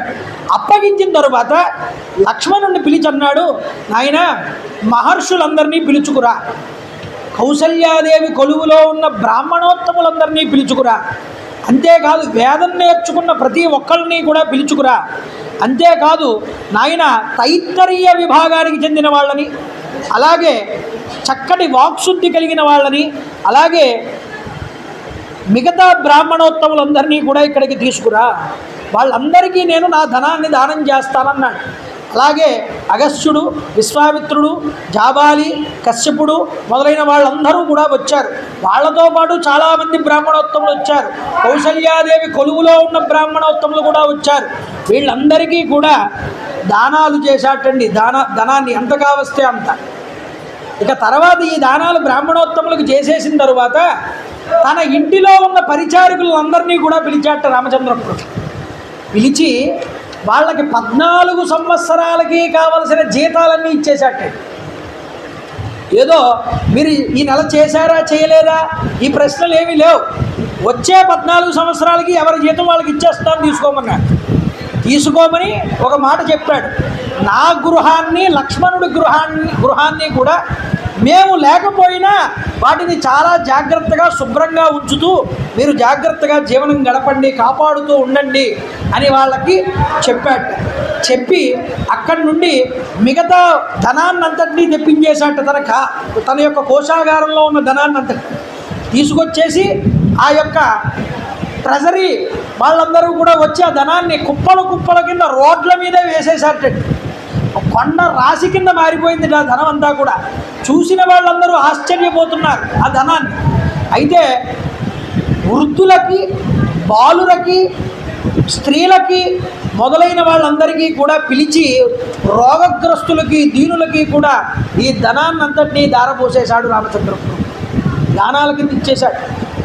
ఇలా దానం చేస్తున్నటువంటి సమయంలో త్రిజటుడు అనేటటువంటి ఒక బ్రాహ్మణోత్తముడు ఆ అయోధ్య నగరానికి దగ్గరగా నివసిస్తున్నాడు.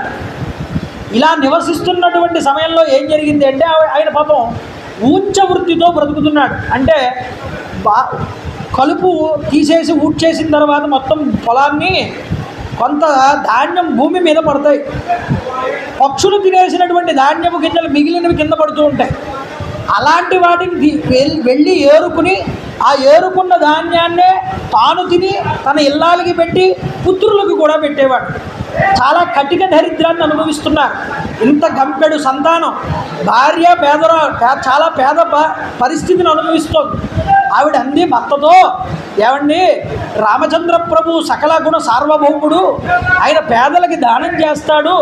ఆయన దగ్గరికి వెళ్ళి కనుక మీరు చెయ్యి చాచి ఆశిస్తే తప్పకుండా మీకు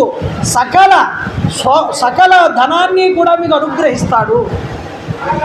సరే వెళ్తాను ఆయన దగ్గరికని చిరిగిపోయిన సాలువ ఒంటి మీద వేసుకుని ఆయన రాముడి దగ్గరికి వెళ్దామని అయోధ్యలో ప్రవేశించాడు. రామచంద్ర ప్రభు అదే సమయంలో అరణ్యానికి వెళ్తున్నాడు. అందరికీ దానాలు చేసేసాడు. ఈయన వస్తూ ఉంటే ఎవరూ ఆపలేదుట. ఎందుకు ఆపలేదని, కశ్యప ప్రజాపతి ఎంత తేజోవంతంగా ఉంటాడో ఈ బ్రాహ్మణోత్తముడు అంత తేజస్సుతో ఉన్నాడు. రాముడి దగ్గరికి వచ్చి అన్నట్ట, నేను చాలా పేదవాడిని, ఊంచ వృత్తి చేసుకుని బతుకుతున్నాను, గంపెడు సంతానం, వీళ్ళందరినీ పోషించడానికి నా దగ్గర డబ్బు లేదు. రామ, నువ్వు నాకు దానం చెయ్యి ఏదైనా అని అడిగితే రామచంద్ర ప్రభు ఆ బ్రాహ్మణోత్తముడిని పైనుంచి కింద దాకా చూశాడు. రాముడి యందు చూడండి హాస్యము లేదనుకుంటాం మనం. రాముడు అలాంటి పరిస్థితుల్లో ఏంటి, అరణ్యానికి వెళ్ళిపోతున్నాడు అంతా వదిలేసి, అలాంటి పరిస్థితుల్లో కూడా ఎంత హాస్యంగా ఉంటాడో చూడండి జనాలతో. అంటే వేళాకోళం చేయడం కాదు, వాళ్ళతో ఆనందంతో నవ్వుతూ ఉండడం. ఆయన పైనుంచి కింద దాకా ఈ బ్రాహ్మణుని చూస్తే చాలా సన్నగా బక్కగా ఉన్నాడు, ఎముకల గూడు కనిపిస్తోంది. చాలా ఓపిక లేని బ్రాహ్మణ కింద కనిపించాడు. ఆయన నవ్వు అన్నట్టు రామచంద్ర ప్రభు, ఏమండి మహానుభావ, మీకు తప్పకుండా దానం చేస్తా. మీకు 1000 గోవులు దానం చేసినా చాలా తక్కువే. కానీ నేను 1000 గోవులు ఇచ్చి మీకు సరిపెట్టను. ఇదిగో మీ చేతిలో కర్ర ఉన్నదిగా, ఈ కర్రని మీరు విసరండి. ఎంత దూరం అయితే మీరు ఈ కర్రని విసురుతారో అంత దూరం వరకు ఉన్న గోసంపదని మీకు ఇచ్చేస్తాను. చూడండి, వెంటనే ఎప్పుడైతే రాముడు ఈ మాట అన్నాడో ఆనంద చికితుడై ఆ బ్రాహ్మణోత్తముడు నడానికి గుడ్డ బిగించాట, గట్టిగా ఊపిరి లోపలికి తీసుకున్నట్ట. తీసుకుని ఈ కర్రని గిరగిర తిప్పి విసిరాటండి. విసిరితే ఆ కర్ర రాముడు ఉన్నటువంటి ప్రదేశం నుంచి సరయూ నది అవతల ఒడ్డు వైపున ఉన్నటువంటి ఒక గోశాల దగ్గర ఒక వృషభం కట్టి వేయబడి ఉన్నదిట. ఆ వృషభం దగ్గర వెళ్ళి పడిందిటండి ఈ కర్ర. ఆశ్చర్యపోతూ చూశాడు రాముడు. చూసి అన్నాడు, ఆ వృషభశాల, ఆ గోశాల వరకు ఉన్న గోసంపదల్ని, గోపాలుల్ని మీకు ఇచ్చి పంపించేస్తున్నాను, తీసేసుకోండి అన్నాడు. అని అన్న తర్వాత ఏమన్నాడో తెలుసా అండి, బ్రాహ్మణోత్తమ అని దగ్గరికి తీసుకుని బ్రాహ్మణోత్తముడిని కౌగిలించుకుని రామచంద్ర ప్రభు నవ్వుతూ, ఏమండి, ఇందాక మిమ్మల్ని చూసి ధరహాసం చేశాను, అది ఏదో మిమ్మల్ని అవహేళన చేద్దామని కాదు, మీ యొక్క శరీరాన్ని చూసి మీరు ఈ యొక్క స్థితిలో ఇంత బలం ఎలా వచ్చింది మీకు, అందువల్ల మిమ్మల్ని చూసి మిమ్మల్ని దరహాసం చేస్తానని మీరు అన్యథా భావించద్దు. ఎందుకంటే మీ శక్తిని తెలియడం కోసం ఇంత సన్నంగా ఉన్నారుగా, మరి మీ శక్తి ఎంతుందో తెలుసుకుందామని ఆ నవ్వు వచ్చింది నాకు.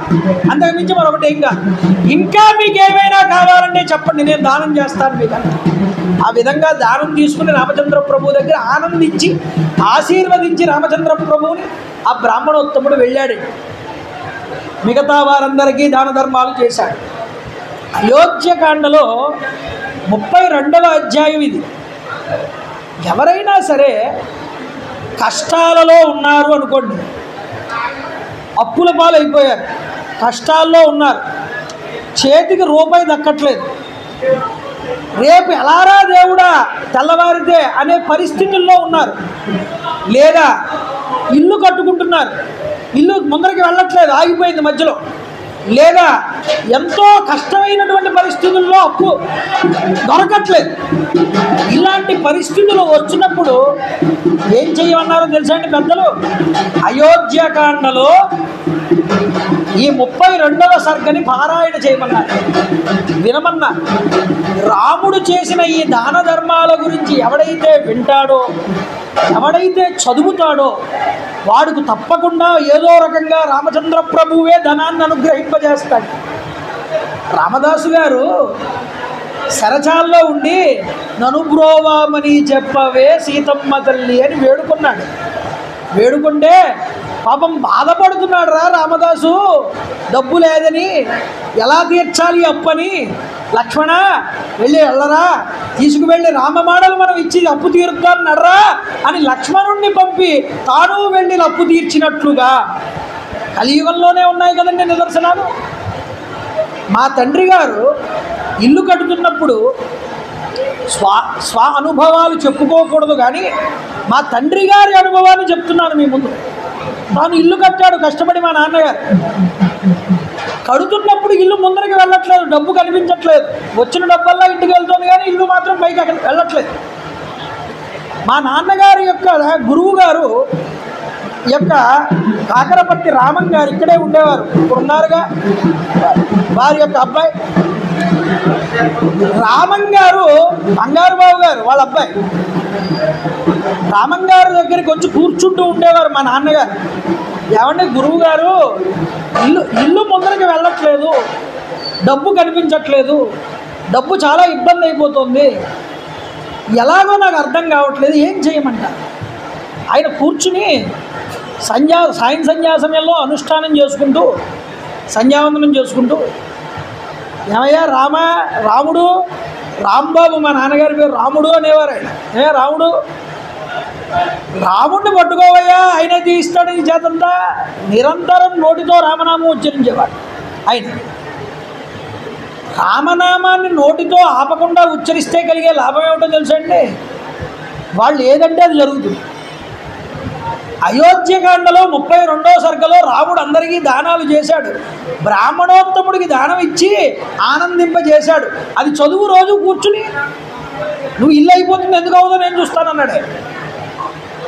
నిజంగా మీరు నమ్మరు, రోజు సాయంత్రం శివాలయంలో ఆయన కూర్చుని మా నాన్నగారు ఈ సర్గని పారాయణ చేస్తూ ఉంటే మాకున్నంతలో ఎంతలో అంతలో ఇల్లు పూర్తయిపోయింది వేగంగా. అంటే కనిపించని డబ్బులు కూడా సమయానికి డబ్బులు కనిపించి ఆ ఇల్లు పూర్తయిపోతే ఆశ్చర్యపోయారు. పళ్ళు పట్టుకుని వచ్చి రామన్ గారి దగ్గరికి వచ్చి, ఏమండి మీరు అన్నట్లుగానే వెంటనే ఏ లోటు లేకుండా, ఏ ఆటంకము లేకుండా, ఆగిపోకుండా ఇల్లు పూర్తయిపోయింది. ఎవరిది శక్తి? ఏ వ్యక్తి అయితే రాముడి మీద నమ్మకం ఉంచి ఎవరైనా ఆయన ఇలా చెయ్యి నీకు జరుగుతుందని చెప్పాడో ఆయన నమ్మకం, ఆయన మంత్రశక్తి అది చెప్పగానే జరిగిందా లేదా? అంటే రాముడిని నమ్ముకున్నవాడు ఒకటి చెప్పాడు అంటే అది జరిగి తీరుతుంది.